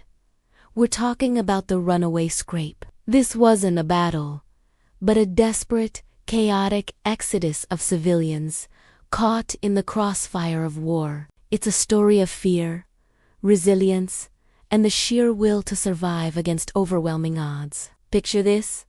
It's early March 1836. Word is spreading like wildfire across the Texas settlements. The Alamo has fallen. Goliad has fallen. Santa Anna's army, a force that seemed unstoppable, is marching eastward, leaving a trail of destruction in its wake. For the settlers, the farmers, the families who had built their lives on this land, the news was a death knell. The choice was stark. Stay and face the wrath of an advancing army, or abandon everything and flee for your life. This wasn't an orderly retreat. It was panic. Imagine hearing that soldiers were just days, maybe even hours, away. You'd have minutes to decide what to take. Family heirlooms, food, tools. People grabbed what they could, threw it into wagons, onto carts, or just carried it on their backs and headed east. The roads, which were little more than muddy tracks, quickly became clogged with a river of humanity. Men, women, children, the elderly, the Sakal pushing eastward, toward the Sabine River, toward the safety of the United States.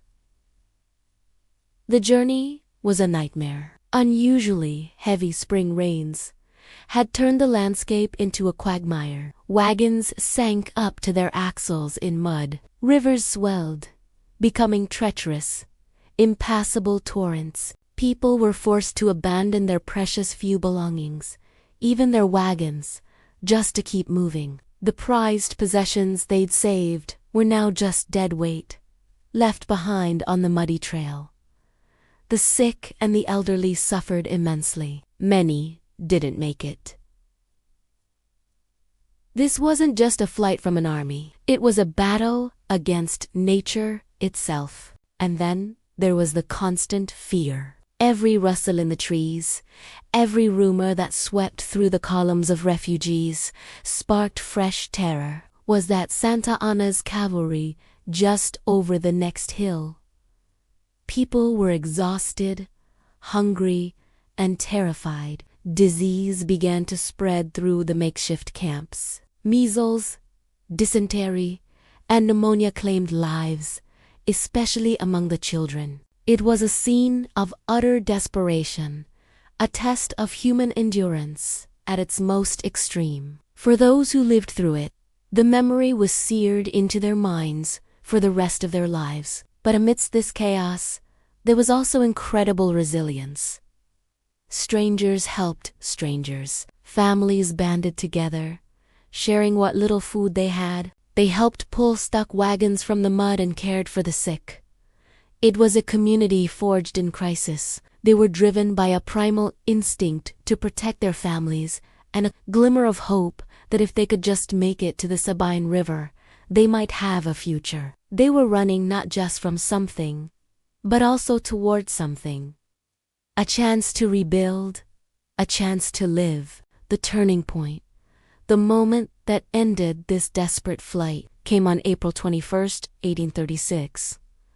While the refugees were still struggling eastward, Sam Houston's small Texan army turned to face Santa Anna at a place called San Jacinto. In a stunningly quick and decisive battle, the Texans achieved a victory that changed everything. When the news of the victory at San Jacinto finally reached the exhausted columns of refugees, it must have felt like a miracle. The threat was over. The army they were fleeing had been defeated. Slowly, cautiously, the tide of people began to reverse. They turned their faces westward and began the long journey back. But what they returned to was devastating. Homes had been burned. Farms were destroyed.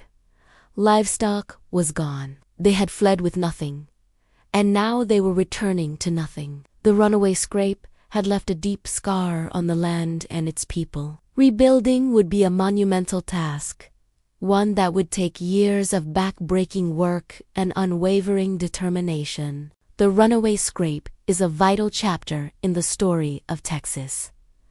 It reveals the immense human cost of the revolution, a cost paid not just by soldiers on the battlefield, but by ordinary families who lost everything. It's a powerful reminder that war is not just about generals and strategy. It's about the lives it upends, the communities it shatters, and the incredible strength people can find in their darkest hour. The survivors of the scrape were the very people who would go on to build the new Republic of Texas. Their spirits hardened, but not broken, by the ordeal they had endured. Thank you so much for joining me for this look into a lesser-known, but profoundly important part of history. The courage of these civilians is a story that deserves to be told and remembered. If you found this interesting, please give this video a like. And don't forget to subscribe and hit that notification bell so you don't miss our next chapter.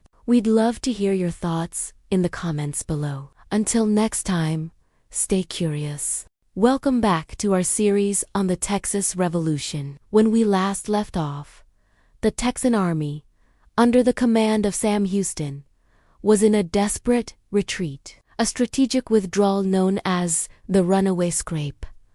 Panic was spreading across Texas as Santa Anna's forces marched relentlessly, seemingly unstoppable after their victories at the Alamo and Goliad. But Houston, ever the strategist, was not simply running. He was waiting, biding his time, looking for the perfect moment to turn the tables on the self-proclaimed Napoleon of the West. That moment was about to arrive on the marshy plains near the San Jacinto River by mid-April 1836. The situation was at a fever pitch. Houston and his small, beleaguered army of around 900 men had been on the move for over a month, their numbers dwindling and morale hanging by a thread. Many of his own men were beginning to question his leadership, openly calling him a coward for refusing to stand and fight. The provisional government of Texas was equally frustrated, urging him to engage the enemy. But Houston knew that a direct confrontation with Santa Anna's superior numbers would be suicide. He needed an advantage, something to level the playing field. That advantage came in the form of intelligence. Scouts, led by the legendary Deafsmith, brought crucial news.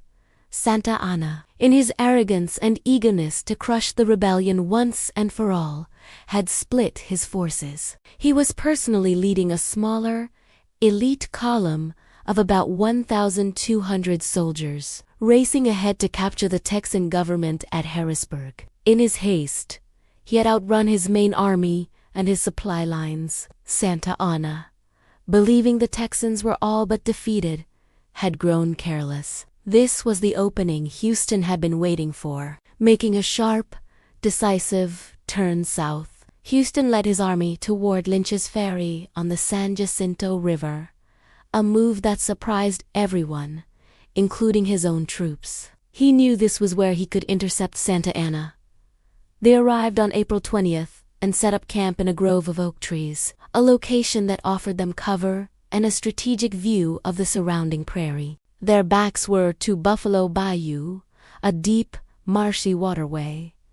It was a risky position. There was no easy retreat, but Houston wasn't planning on retreating. He was setting a trap. Later that same day, Santa Anna's army arrived and made camp less than a mile away, on an open plain with their backs to a marsh and Peggy Lake. The Mexican general was so confident of victory that he chose a campsite with poor natural defenses. A brief skirmish broke out that afternoon, a sort of preview of the main event, but it was inconclusive. As night fell, an uneasy quiet settled over the two camps. The Texans, hungry and exhausted, could hear the sounds from the Mexican camp music celebration. Santa Anna believed the fight was already won. He was wrong. The morning of April 21st dawned, and a tense quiet hung in the air. Houston held a council of war with his officers. Some, like Secretary of War Thomas Rusk, argued for an immediate dawn attack. Others were more cautious, suggesting they should build defensive fortifications and wait for Santa Anna to make the first move. The debate was heated. The fate of Texas hung in the balance of this single decision. Houston listened patiently to all sides. He knew the element of surprise was his greatest weapon, and a dawn attack was what the Mexicans would most likely expect. So, he made a decision that seemed insane. He decided to wait. Houston let the morning pass. He let the noon hour come and go. His plan was as simple as it was audacious.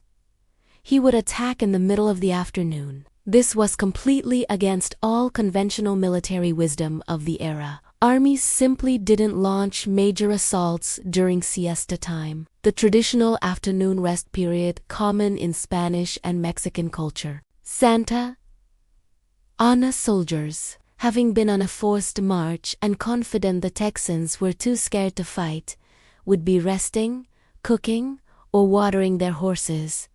Their guard would be down. Even Santa Anna himself was reportedly taking a nap. Around 3:30 in the afternoon, Houston gave the order. He had one more critical piece of the plan to enact. He called upon Deafsmith and a small team of men to undertake a vital mission: destroy Vince's Bridge. This was the primary escape route for both armies. By destroying it, Houston was trapping not only Santa Anna's army, but his own as well. It was a powerful, unspoken message to his men. There would be no retreat. This was it. Victory or death. With the bridge gone, Houston formed his men into a long, thin battle line, stretching nearly 1,000 yards across the prairie. He positioned his two small cannons, the twin sisters, in the center. To keep the element of surprise, the men advanced through the tall prairie grass, their movements shielded from the unsuspecting Mexican camp. Houston himself rode along the line, offering quiet words of encouragement. The only sound was the muffled footsteps of 900 determined men marching toward their destiny. Houston's plan was a masterpiece of psychological warfare and tactical genius. He used Santa Anna's own arrogance against him. He gambled on the discipline of his own men to remain silent and focused. He chose a time of day so unconventional that it was almost unthinkable, and he committed his forces completely by eliminating any possibility of retreat. Everything was now in place. The Texans were a coiled spring, ready to be unleashed upon the sleeping Mexican army. The fate of Texas was about to be decided in the next 18 minutes, and that's where we'll pick up next time with the shocking, brutal, and decisive battle of San Jacinto itself. It's a story you won't want to miss. Thanks so much for watching. If you're enjoying this series, please hit that like button and be sure to subscribe and click the notification bell so you don't miss the dramatic conclusion. We'll see you in the next chapter. Welcome back to our series on the Texas Revolution. We've journeyed through the initial sparks of rebellion, the fall of the Alamo, and the tragic Goliad massacre. We've followed General Sam Houston and his battered, retreating army, a force seemingly on the brink of collapse, pursued by the confident and far larger army of Mexican President and General Antonio Lopez de Santa Anna. The fate of Texas hangs by a thread, and all hope seems lost. But history, as we know, has a flair for the dramatic. Today, we arrive at the turning point, the climax of this incredible story, the Battle of San Jacinto. After weeks of retreating eastward in what became known as the Runaway Scrape, Sam Houston had been biding his time, looking for the perfect opportunity to strike. He was criticized, called a coward, and his men were growing restless. But Houston was a strategist. He knew a direct confrontation with Santa Anna's full force would be suicide. He needed to choose his ground and his moment with absolute precision. That moment came on April 20th, 1836. Houston and his army of about 900 Texans made camp in a grove of oak trees along the banks of the Buffalo Bayou. Their position was well protected, with marshes and water guarding their flanks and rear. Across a grassy field, less than a mile away, Santa Anna and his force of around 1,200 men set up their own camp. The Mexican general was supremely confident, almost arrogant. He believed the Texan army was broken and terrified. He saw their position as a trap, not for him, but for them. Pinned against the water, where could they possibly run? Santa Anna made a critical error in judgment. He underestimated his enemy's desperation and their burning desire for revenge. On the morning of April 21st, he allowed his troops to stand down for a much-needed rest, a siesta, confident that the Texans wouldn't dare to attack. Meanwhile, in the Texan camp, the mood was electric. The time for running was over. The memory of their comrades at the Alamo and Goliad fueled a white-hot rage. Around noon, Houston held a council of war. While some of his officers advised caution, the overwhelming sentiment among the men was to fight, and to fight now. Houston, seeing the fire in his soldiers' eyes, knew this was the moment he had been waiting for. He formed his men into a long battle line, hidden from the Mexican camp by a slight rise in the terrain. For cavalry, he had a small mounted force under the command of Mirabeau B. Lamare. And for artillery, he had 2 small cannons, a gift from the people of Cincinnati, affectionately nicknamed the Twin Sisters. At around 3:30 in the afternoon, While the Mexican camp was quiet and drowsy, Houston gave the order. The Texan line advanced silently and swiftly across the open prairie. They were a motley crew: farmers, settlers, volunteers from the United States, might have by a common cause. A fifer began to play the popular and somewhat suggestive tune, "Will you come to the bower I have shaded for you?" It was a surreal, almost bizarre choice for a battle charge, but it added to the element of surprise. The Texans were within 200 yards of the Mexican lines before the first sentries sounded the alarm. But it was far too late. Houston, riding his horse in front of his men, rose in his stirrups and roared the order to attack. The Texan line erupted with thunderous cries of "Remember the Alamo! Remember Goliad!" They charged forward. The twin sisters fired, blasting the Mexican barricades with grape shot and canister, causing chaos and confusion. The Texan infantry held their fire until they were just yards away, then unleashed a devastating volley directly into the unprepared Mexican soldiers. Many were shot before they could even grab their muskets. The initial volley shattered the Mexican line. What followed was not so much a battle as a rout. The Texans swarmed into the enemy camp, their anger and grief from the past weeks exploding into a furious assault. The disciplined Mexican army, caught completely by surprise and with their command structure collapsing, broke and fled in panic. Many ran towards the marshes and the bayou behind their camp, the very terrain Santa Anna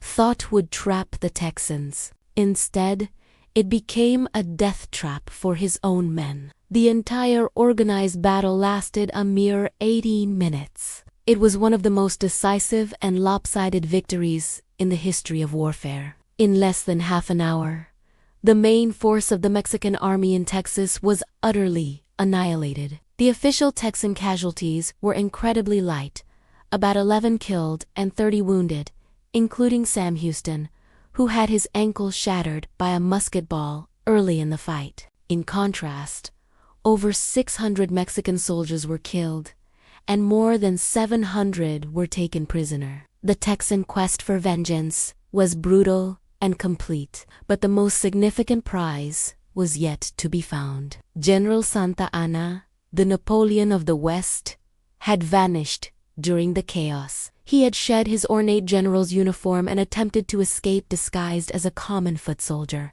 The next day, a Texan search party captured a group of Mexican soldiers hiding in the tall grass. One of them, dressed in a simple private's uniform, was being saluted by the other prisoners, who addressed him as a presidente. They had found him. Antonio Lopez de Santa Anna was a prisoner of the army he had sworn to crush. The capture of Santa Anna was the final nail in the coffin for Mexican control over Texas. With their president and commander-in-chief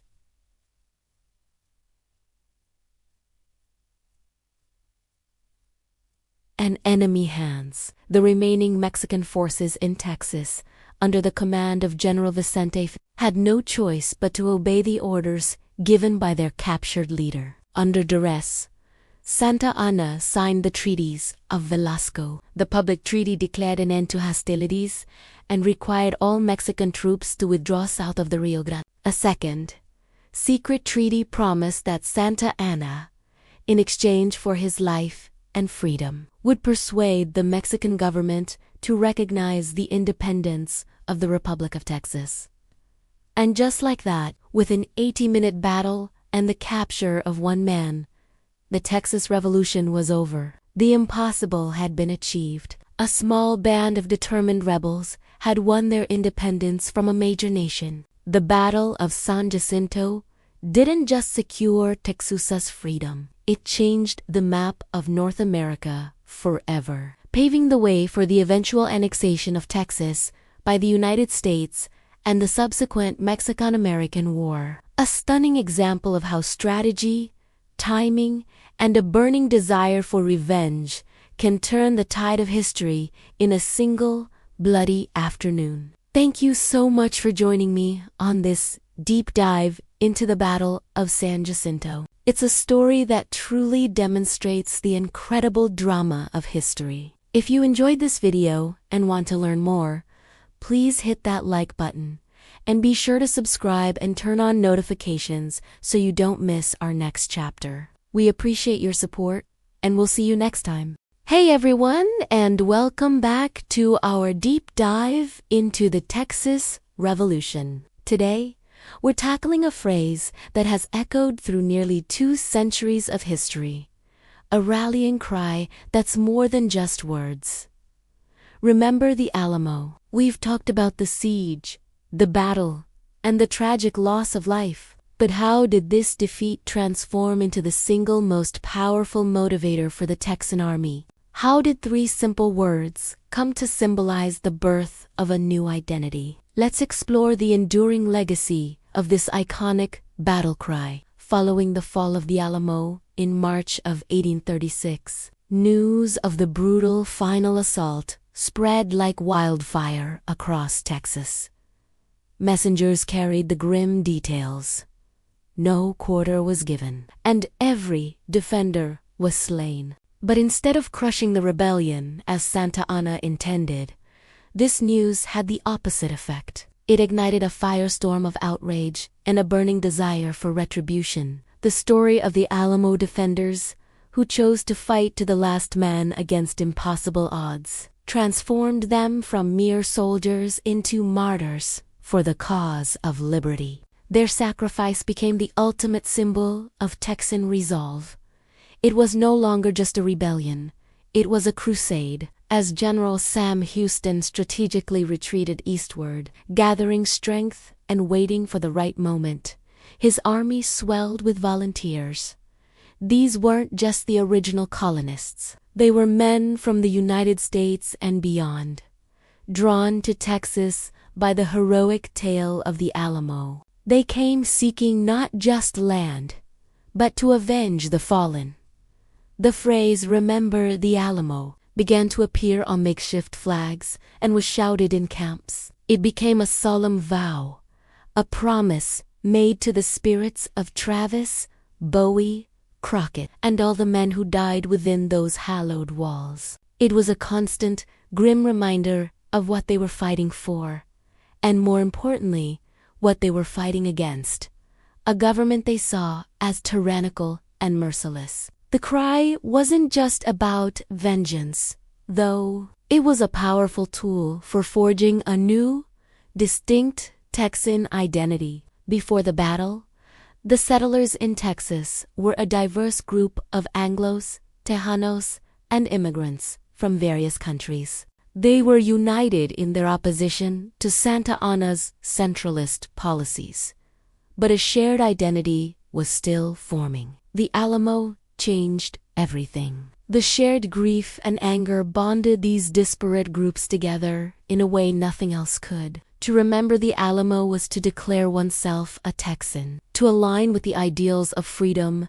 and self-determination that the defenders had died for. It separated them from their Mexican past and their American origins, creating a unique identity forged in blood and sacrifice.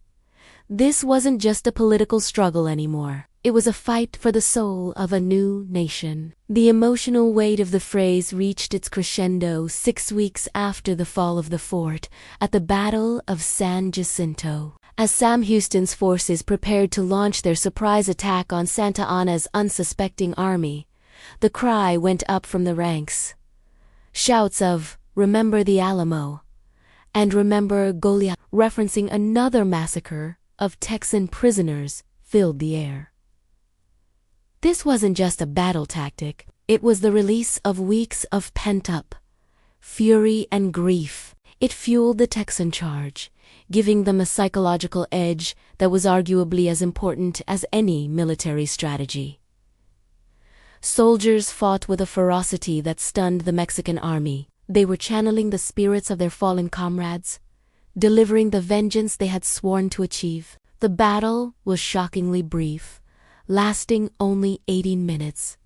But in that short time, the Texan army secured its independence, fueled by the memory of those who couldn't be there. In the aftermath of the revolution, remember the Alamo transitioned from a battle cry to a foundational myth of the new Republic of Texas, and later, the state of Texas. It became a shorthand for Texan grit, independence, and a willingness to fight for one's beliefs, no matter the cost. The Alamo itself was transformed from a crumbling mission into a sacred shrine. The story was told and retold in books, poems, and eventually, epic films. John Wayne's 1960 movie, The Alamo, cemented the heroic narrative in the minds of millions around the world, making the phrase synonymous with a heroic last stand against overwhelming odds. Of course,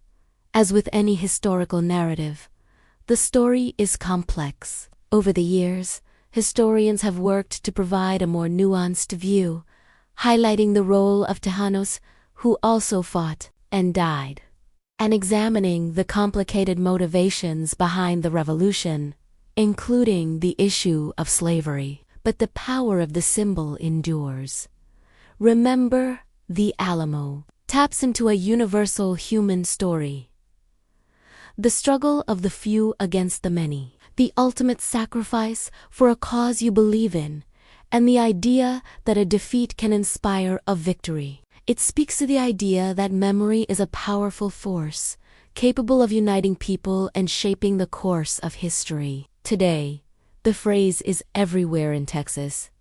It's on t-shirts, license plates, and is the unofficial motto of San Antonio. But its meaning has evolved. For many, it's less about vengeance and more about a deep-seated pride in Texan heritage. It represents a spirit of resilience, a can-do attitude that defines the Lone Star State.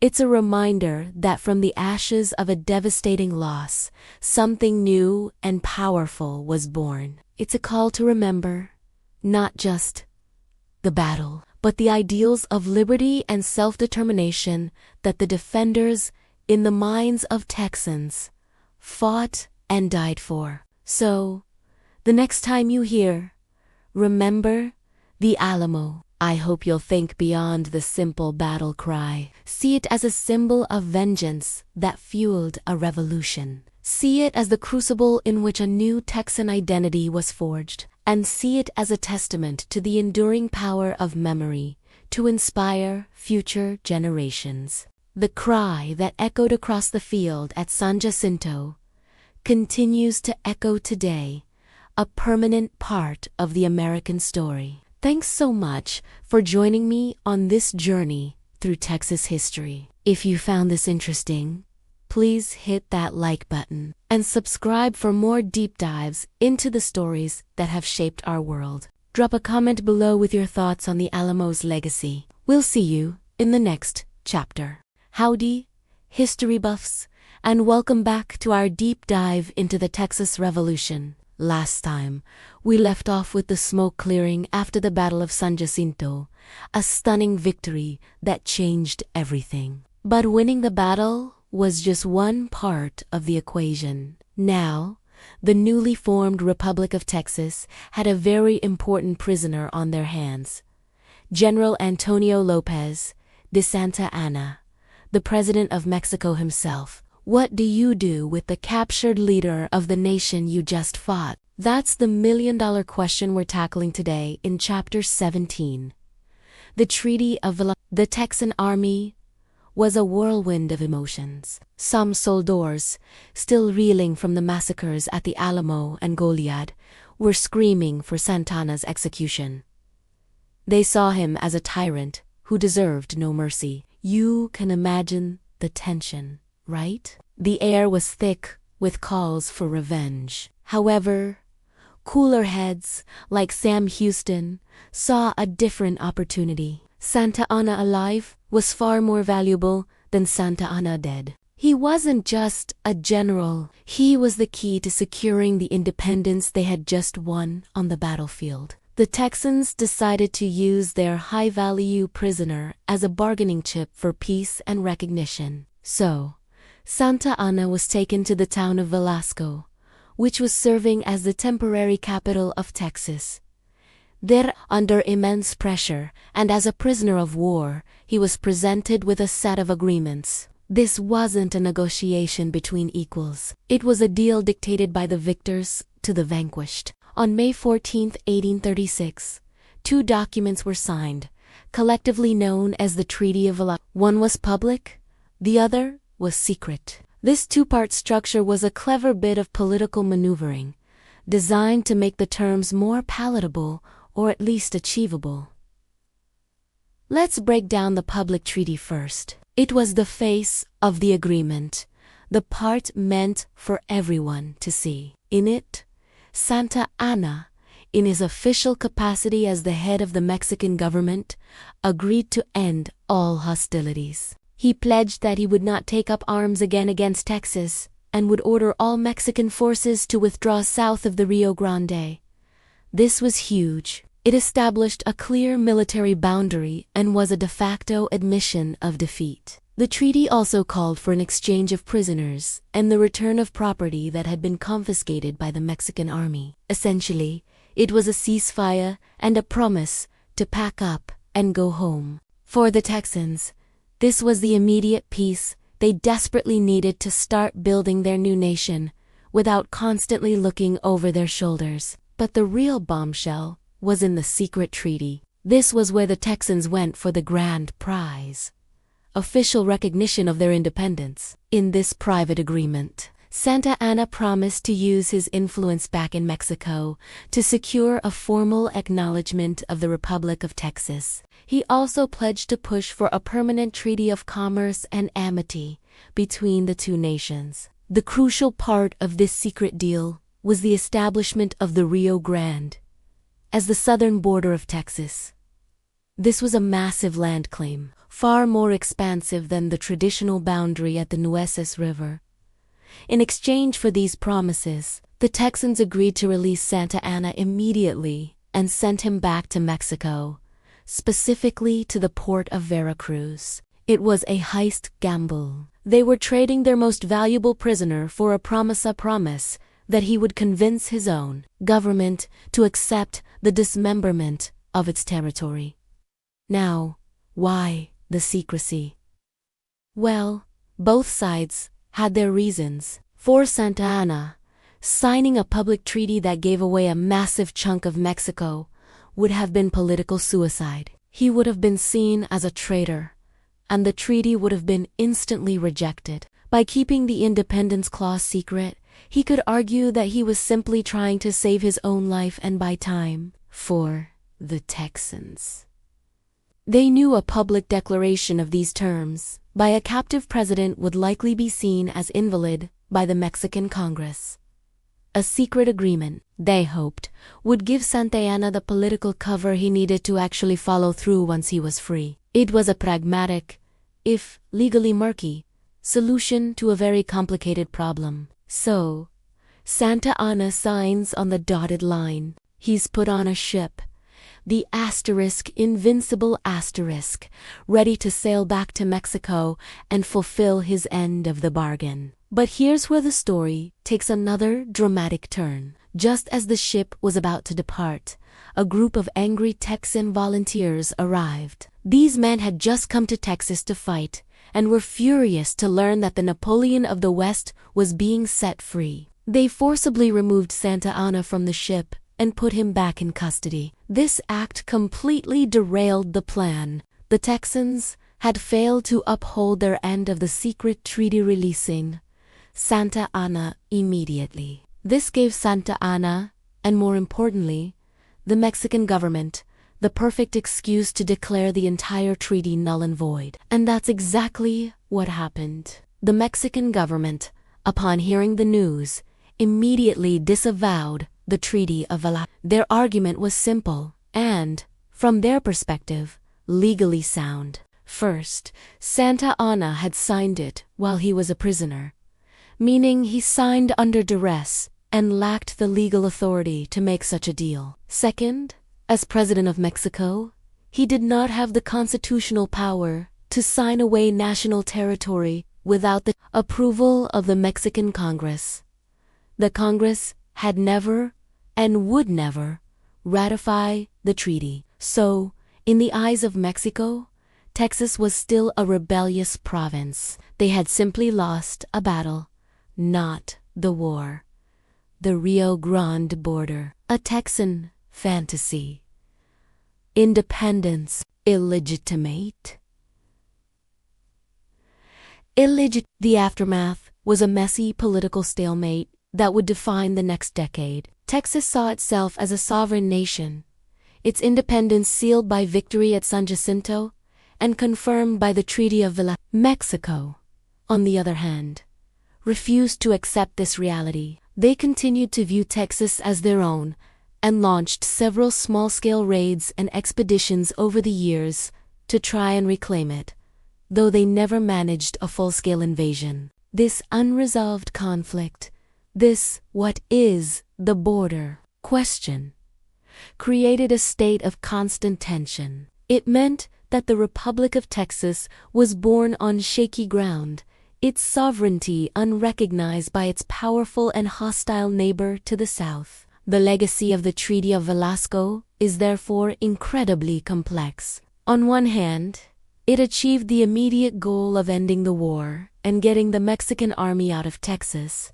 It allowed the Republic of Texas the breathing room it needed to establish a government and begin functioning as a country. But on the other hand, because Mexico never recognized it, the treaty failed to provide the lasting peace and formal recognition that the Texans craved. It created a Cold War situation that would persist until Texas was annexed by the United States in 1845. And it was this very dispute over the treaty and the Texas border, was it the Nueces River or the Rio Grande, that would become the direct cause of the Mexican-American War a decade later. So, this piece of paper, signed by a captive general, set in motion a chain of events that would reshape the map of North America. And that is the story of the treaty that both ended a war and started a whole new set of problems. It's a perfect example of how in history,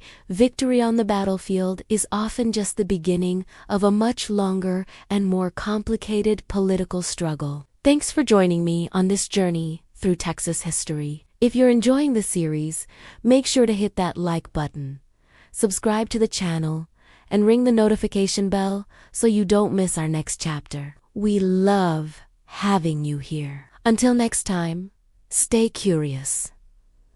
Howdy folks, and welcome back to our journey through the annals of history. Today, we're stepping into a pivotal moment, a time of raw courage and fierce independence. We're talking about the birth of the Republic of Texas. Picture this. The smoke has just cleared from the battlefields of the Texas Revolution. The Alamo has fallen. Goliad is a somber memory, but victory at San Jacinto has been secured. In the wake of this whirlwind of conflict, a new nation is struggling to its feet. On March 2, 1836, even as the war raged, delegates had bravely declared independence, drafting a constitution and establishing a provisional government. Now, with the fighting over, the real work of building a country began. The challenges were immense. The newly born republic was financially broke, its lands vast and sparsely populated, and the threat from a resentful Mexico loomed constantly. Who could possibly lead this fledgling nation through such turbulent times? The people of Texas turned to one man, a figure larger than life, a veteran of both American and Texan politics and battlefields. Sam Houston. In September 1836, Sam Houston was overwhelmingly elected as the first president of the Republic of Texas. He wasn't just a war hero. He was a pragmatic leader who understood the delicate situation his country was in. His primary goals were clear: secure the Republic, stabilize its finances, and seek international recognition. One of his first major moves was to establish a capital, which he named Houston in his own honor. It started as a muddy, makeshift town, a perfect metaphor for the Republic itself, full of potential, but rough around the edges. Houston's first term was a masterclass in crisis management. He faced a treasury that was virtually empty. His solution: extreme fiscal conservatism. He drastically cut government spending, furloughed much of the army to save money, and tried to avoid any conflict that could lead to costly wars. He knew Texas couldn't afford another major fight. This cautious approach often put him at odds with more hot-headed figures, like his rival, Mirabeau B. Lamar. While Houston wanted peace with Native American tribes, trying to establish treaties and trade, many Texans wanted the tribes removed. Houston, having lived among the Cherokee, respected their rights and saw the practical benefit of avoiding constant warfare on the frontier. He negotiated treaties, trying to create a buffer of peace, but this policy was deeply unpopular with many settlers who coveted native lands. Then there was the issue of Mexico. Mexico never officially recognized Texas's independence. They saw it as a rebellious province that they would one day reclaim. This meant the threat of invasion was a constant shadow hanging over the republic. Houston had to be a diplomat and a military strategist all at once. He relied on a small but effective force of Texas Rangers to patrol the vast frontier, protecting settlements from raids, not just from Mexican forces, but also from Comanche and other tribes. These Rangers became legendary figures, the embodiment of Texan grit and internationally. Houston's administration worked tirelessly to gain recognition. The United States was hesitant at first. President Andrew Jackson, Houston's old friend and mentor, was sympathetic. But he feared that recognizing or annexing Texas would stir up the contentious issue of slavery in the U.S. and could even lead to war with Mexico. However, in the final days of his presidency, Jackson did formally recognize the Republic of Texas, a major diplomatic victory. Following the U.S., France, Great Britain, and other European nations eventually recognized Texas, primarily because they saw an independent Texas as a useful counterbalance to the United States expansion. Life in the Republic was not easy for the average citizen. It was a frontier society in every sense of the word. People lived in simple log cabins or dog trot houses. They were self-sufficient farmers and ranchers, carving out a life from the untamed wilderness. The economy was based on agriculture, mainly cotton and ranching. But with no stable currency, much of the economy ran on barter or shaky paper money known as redbacks, which quickly devalued. Despite the hardships, the population grew. Immigrants, drawn by the promise of cheap and abundant land, poured in from the United States and Europe, especially Germany, creating a unique and diverse cultural tapestry. When Houston's term ended, the Constitution prevented him from seeking re-election immediately. He was succeeded by his vice president and political opposite, Mirabeau B. Lamar. Lamar had a completely different vision for Texas. He dreamed of a great Texan empire that would stretch to the Pacific Ocean. He was an expansionist, an advocate for a strong military, and he had no interest in peace with the Native Americans. Lamar's presidency was a dramatic departure from Houston's policies. He moved the capital from Houston to a new, more central location on the Colorado River, naming it Austin. He spent lavishly on the military, building up the Texas Navy. He also launched a costly and brutal war against the Cherokee and the Comanche, driving them out of East Texas. While popular with many land-hungry settlers, these policies plunged the Republic thickly into debt, quadrupling it in just a few years. Lamar's most ambitious and disastrous project was the Santa Fe Expedition, an attempt to annex parts of New Mexico. The expedition was a complete failure. The participants were captured by Mexican forces and marched to prison in Mexico City. By the time Sam Houston returned for his second term as president in 1841, the republic was on the brink of collapse. The treasury was empty, the debt was astronomical, and relations with Mexico were at an all-time low. Houston once again began the difficult task of damage control. He slashed the budget, tried to sell the Navy, and once again pursued a policy of peace with the Native American tribes. His second term was marked by crises, including a Mexican invasion in 1842 that briefly captured San Antonio. This event, known as the Archives War, saw Houston try to move the government archives from Austin back to Houston for safety, leading to a comical but tense standoff with the citizens of Austin, who refused to let the records leave. Through it all, the question of annexation by the United States lingered. For many Texans, joining the U.S. had always been the ultimate goal. It promised security from Mexico and economic stability. Sam Houston was a strong proponent of annexation. He cleverly played the United States against Great Britain, suggesting that if the U.S. didn't act, Texas might become a close ally or even a satellite of the British Empire. This bit of geopolitical maneuvering, combined with the growing sentiment of manifest destiny in the United States, finally tipped the scales. The Republic of Texas, born in the fire of revolution and forged through a decade of struggle, had survived. It had been a wild, 10-year experiment in nation-building, defined by legendary figures, economic hardship, and an unyielding spirit of independence. Its short but dramatic life as a sovereign nation left an indelible mark on its character, creating the unique identity that Texas carries to this day. On December 29, 1845, Texas officially became the 28th state in the Union, closing this incredible chapter of its history. Thanks so much for joining me on this deep dive into the Republic of Texas.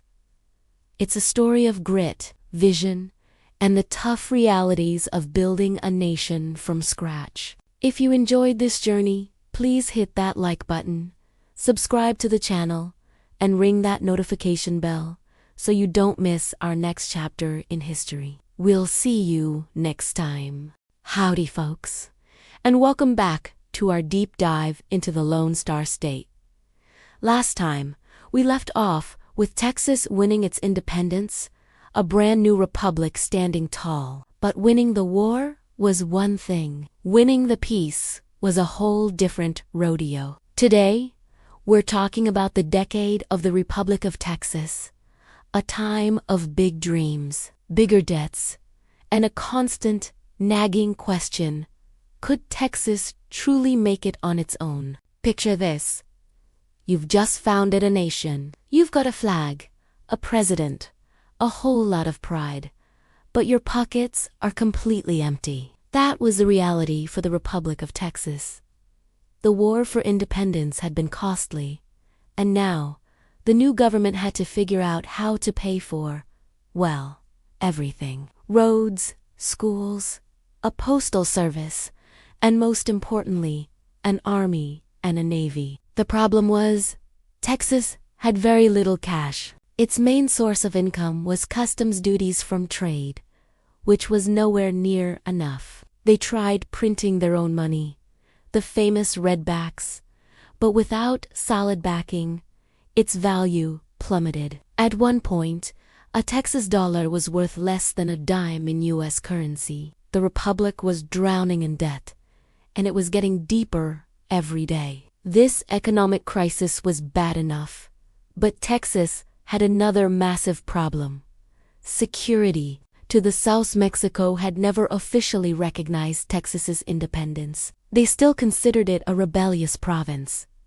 This meant the threat of reinvasion was constant. Skirmishes along the border were common, and Mexico launched several raids into Texas, even briefly recapturing San Antonio twice. The Texas government had to maintain a military to defend its vast, sparsely populated frontier, but it could barely afford to pay its soldiers. This created a cycle of instability. The lack of security made it hard to attract new settlers and investment, which in turn made the economic problems even worse. And it wasn't just Mexico.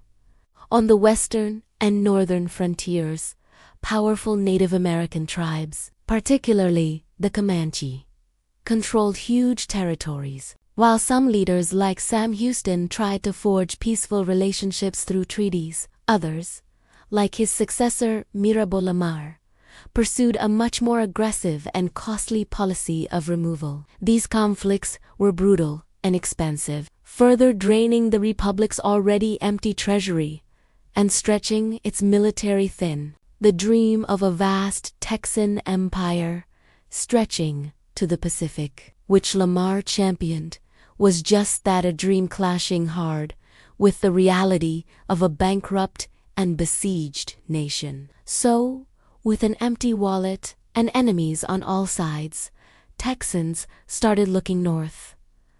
The idea of joining the United States wasn't new. In fact, in the very first election after independence in 1836, Texans had voted overwhelmingly in favor of annexation. Most Texans were, after all, American immigrants. They shared a language, culture, and history with the U.S. Joining the Union seemed like the perfect solution. The powerful U.S. military could solve their security problems with Mexico and Native American tribes, and the stable U.S. economy would absorb Texas's massive debt.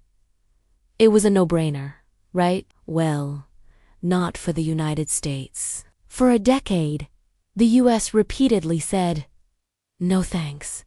The biggest sticking point was the issue of slavery. Texas was a slave-holding republic, and bringing it into the Union would dramatically tip the delicate balance of power between free states and slave states in Congress.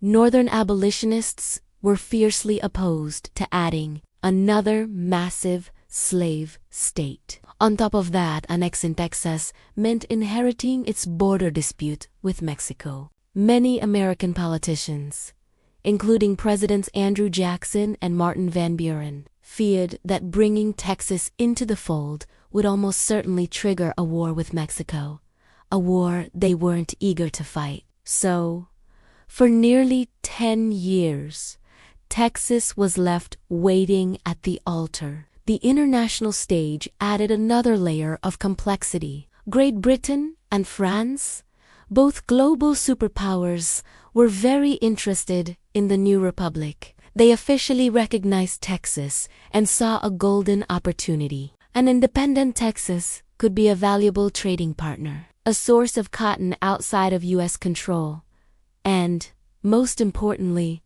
a buffer to American expansion. Britain, in particular, was anti-slavery and hoped it could persuade Texas to abolish slavery in exchange for loans and protection. This British meddling made the pro-annexation politicians in Washington very nervous. The thought of Great Britain gaining a foothold on their southern border was alarming. It was this fear of foreign influence, combined with the powerful political movement known as Manifest Destiny, that finally changed the tide. Manifest Destiny was the popular belief that the United States was divinely ordained to expand across the North American continent from the Atlantic to the Pacific. By the mid-1840s, this idea was sweeping the nation. The presidential election of 1844 became a referendum on expansion. The winner, James K. Polk, was a firm believer in Manifest Destiny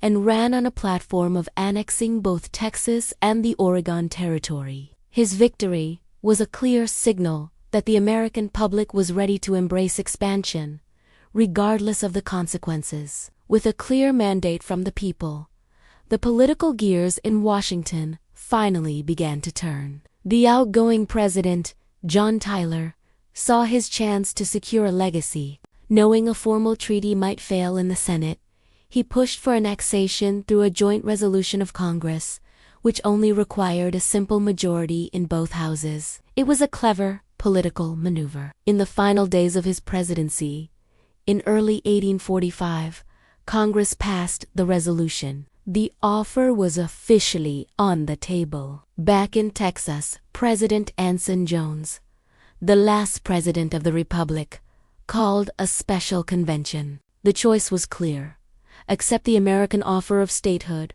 or pursue a different path, perhaps one guaranteed by Mexico with British and French backing. But for the vast majority of Texans, who had been dreaming of this moment for a decade, it wasn't much of a choice at all. The convention voted almost unanimously to accept the U.S. offer.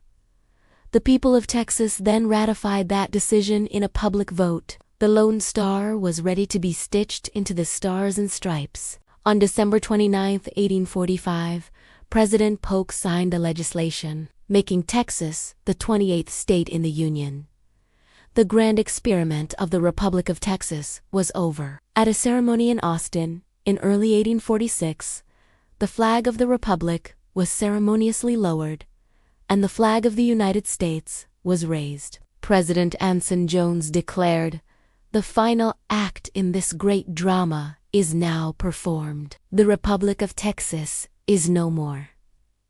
It was a bittersweet moment, the end of a hard-won independence, but also the beginning of a new, more secure chapter. Of course, as many had predicted, annexation led directly to the Mexican-American War just a few months later, a conflict that would forever reshape the map of North America. But that is a story for our next chapter. Thanks for joining me on this journey through Texas history. It's a tale of ambition, struggle, and ultimately, a choice that defined the future of a state and a nation. If you enjoyed this video, please give it a thumbs up and hit that subscribe button so you and miss what happens next. We'll see you in the next one.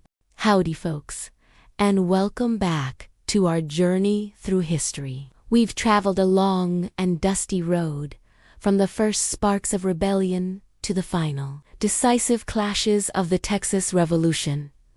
But the story doesn't end with the last cannon shot. In fact, in many ways, that's where the most enduring part of the story begins. Today, we're diving into the legacy of 1836, a legacy of myth, memory, and the very meaning of the Texan. And indeed, the American spirit. The Texas Revolution wasn't just a series of battles. It was the birth of an idea. It's a story that has been told and retold, sung in ballads, and splashed across movie screens. But what is it about this chapter of history that captures our imagination so fiercely? At its heart, it's a tale of incredible courage against overwhelming odds. Think about it. A small group of settlers, farmers, and adventurers from all walks of life, standing up against a powerful, centralized government. They were fighting for ideals they held dear: liberty, self-governance, and the right to forge their own destiny. Let's talk about the Alamo. More than just a ruined mission, it has become a global symbol of sacrifice and defiance. The story of those 180 or so defenders holding out for 13 days against thousands is etched into the world's consciousness. It's a powerful, almost mythological event. The phrase, "Remember the Alamo," wasn't just the battle cry, it was a promise to never forget the price that was paid. This single event created a narrative of heroic sacrifice that fueled the rest of the revolution and has inspired generations since. It tells us that some principles are worth fighting for and even dying for. But the legacy isn't just about solemn memorials. It's also about the raw, untamed spirit of independence. The individuals who came to Texas in the 1820s and 30s were, by their very nature, they were pioneers who left behind the familiar for the unknown. They craved land, opportunity, and freedom from the constraints of the old world. This spirit of rugged individualism is a core part of the Texan identity. It's the belief that with enough grit and determination,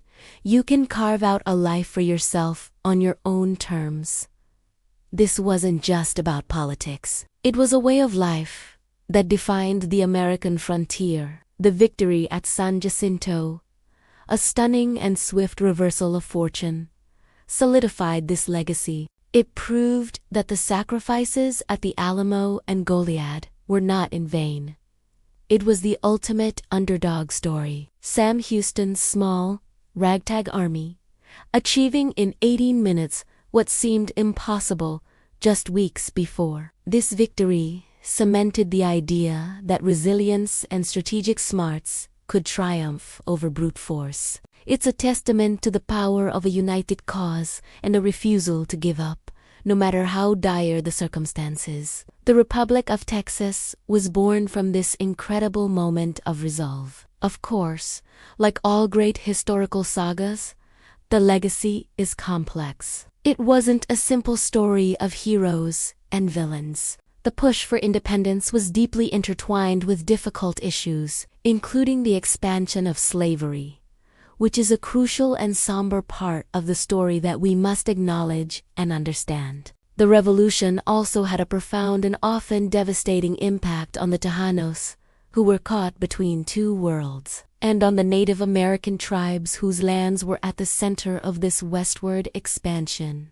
A true understanding of the legacy requires us to look at it from all angles, to appreciate the courage while also recognizing the costs and consequences. So, how does this 19th century conflict still shape us today? It's in the fierce pride Texans have for their state. It's in the come-and-take-it attitude that speaks to a deep-seated belief in personal liberty and self. This spirit of independence didn't just create a new republic, which would later join the United States. It infused the American West with a unique character. The story of Texas became a blueprint for the pioneer spirit, influencing how Americans saw themselves and their nation's manifest destiny to expand across the continent. The courage of the Texian soldiers, the sacrifice at the Alamo, and the fierce independence of the pioneers all combined to forge a powerful identity. It's a story about ordinary people doing extraordinary things when their freedom was on the line. It teaches us about the high cost of liberty and the enduring power of the human spirit to strive for a better future, a future of its own making. It's a reminder that history isn't just a collection of dates and facts, but a living, breathing story that continues to shape who we are. The legacy of 1836 is more than just a chapter in a history book. It's a cultural touchstone. It's a myth that inspires, a memory that grounds us, and a meaning that continues to evolve. It's a testament to the idea that a small group of determined people, united by a common cause, can indeed change the world. It's the story of how a frontier spirit, forged in the crucible of revolution, became a quintessential part of the American identity. Thank you so much for joining me on this incredible journey through the Texas Revolution. It's been an honor to explore these stories with you. If you've enjoyed this series, please consider liking this video and subscribing to the channel for more deep dives into the fascinating pages of history. We'll see you next time. As the day fades and quiet settles in, let's take a moment to journey back in time. Not with the roar of cannons or the clash of steel, but with the stillness of a Texas night in 1836. Close your eyes for a moment. Can you see it? A vast, velvet sky, untouched by the glow of modern cities, so dark that the Milky Way spills across it like a river of diamonds. The air is cool, carrying the scent of bluebonnets and damp earth. Maybe the distant, comforting smell of a campfire ember. Imagine a young volunteer, maybe no older than 20, leaning against a saddle, his rifle resting beside him. He's exhausted. The days have been long, filled with uncertainty and the constant tension of what's to come. He pulls his thin blanket a little tighter, the same blanket that offers little warmth against the chill that seeps up from the ground. He's thinking of home, perhaps a small farm back in Tennessee, or a bustling street in New Orleans. He remembers his mother's cooking, the sound of his father's laughter, the easy comfort of a life he left behind. Why did he come here? For land? For adventure? Yes, partly. But as he looks up at that immense, star-dusted canopy, another thought, a bigger idea crystallizes in his mind. It's the idea of freedom. Not just a word in a pamphlet, but a real, tangible thing. The freedom to build a life on your own terms, to raise a family without the heavy hand of a distant, indifferent ruler. It's the freedom to speak your mind, to worship as you please, to create a new society from the ground up, guided by principles you believe in. This wasn't just a rebellion over taxes or laws. It was a struggle for the very soul of the future. Each star he sees isn't just a distant sun. It is a silent witness to a promise he has made to himself and to the people beside him. Now, picture a Tejano family huddled inside a small hocal, a simple home made of mud and wood. The children are asleep, their breathing soft and even. The parents, however, are awake. They listen to the night sounds, the chirp of crickets, the rustle of leaves, the far-off howl of a coyote. Their roots in this land go back generations. This isn't just a territory to them. It's their heritage, their asterisk, hogar, asterisk. They too dream of freedom, a future where their culture is respected, where their children can thrive in a land that honors its past, while building a new identity. Their hopes are woven into the very fabric of this place, as much a part of the landscape as the winding rivers and the stubborn mesquite trees. Their quiet prayers tonight are for peace, for security, and for a tomorrow where their sacrifices will mean something. Across the contested land, in camps and homes, thousands of individual stories are unfolding under this same blanket of stars. There are women mending clothes by firelight, their minds racing with worry for their husbands and sons. Yet their resolve as strong as any soldiers. They are the logistical and emotional backbone of this fight. Their dreams for their families fueling the revolution just as much as gunpowder. They dream of a future where their children won't have to live in fear.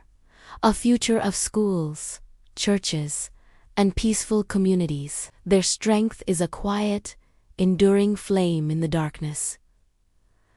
These weren't mythical heroes from a storybook. They were ordinary people, farmers, blacksmiths, lawyers, merchants, mothers, fathers thrust into extraordinary circumstances. They were flawed, they were frightened, and they were often hopelessly outnumbered. They argued amongst themselves, they made mistakes, and they suffered terrible losses. But what united them, what kept them going through the hunger, the cold, and the despair, was this shared dream. It was a dream so powerful it could make a person leave everything they knew and risk everything they had. Think of the sheer audacity of it, to stand on this vast, untamed frontier and declare that you will forge a new republic dedicated to liberty.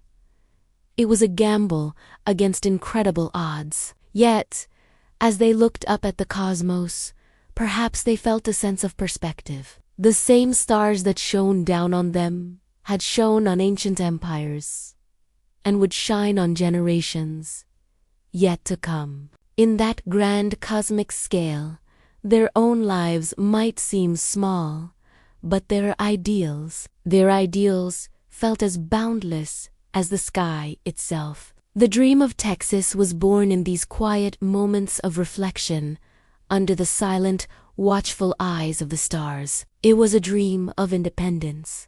Yes, but it was more than that. It was a dream of possibility. A dream that a piece of earth could become a place of principle, that sacrifice could lead to a better world, and that the yearning for freedom, a feeling as old as humanity itself, could never truly be extinguished. It was a light that flickered but never faded, a promise whispered on the night wind that carried through the years. And as we close this chapter, it's that enduring, starlit dream of freedom that we remember most. It's a legacy that continues to shine long after the campfires have gone out. Thank you so much for joining me on this journey. If you found value in the story and want to explore more history with us, please consider liking this video and subscribing to the channel. Your support means the world and helps us continue to bring these moments to life. Until next time, take care.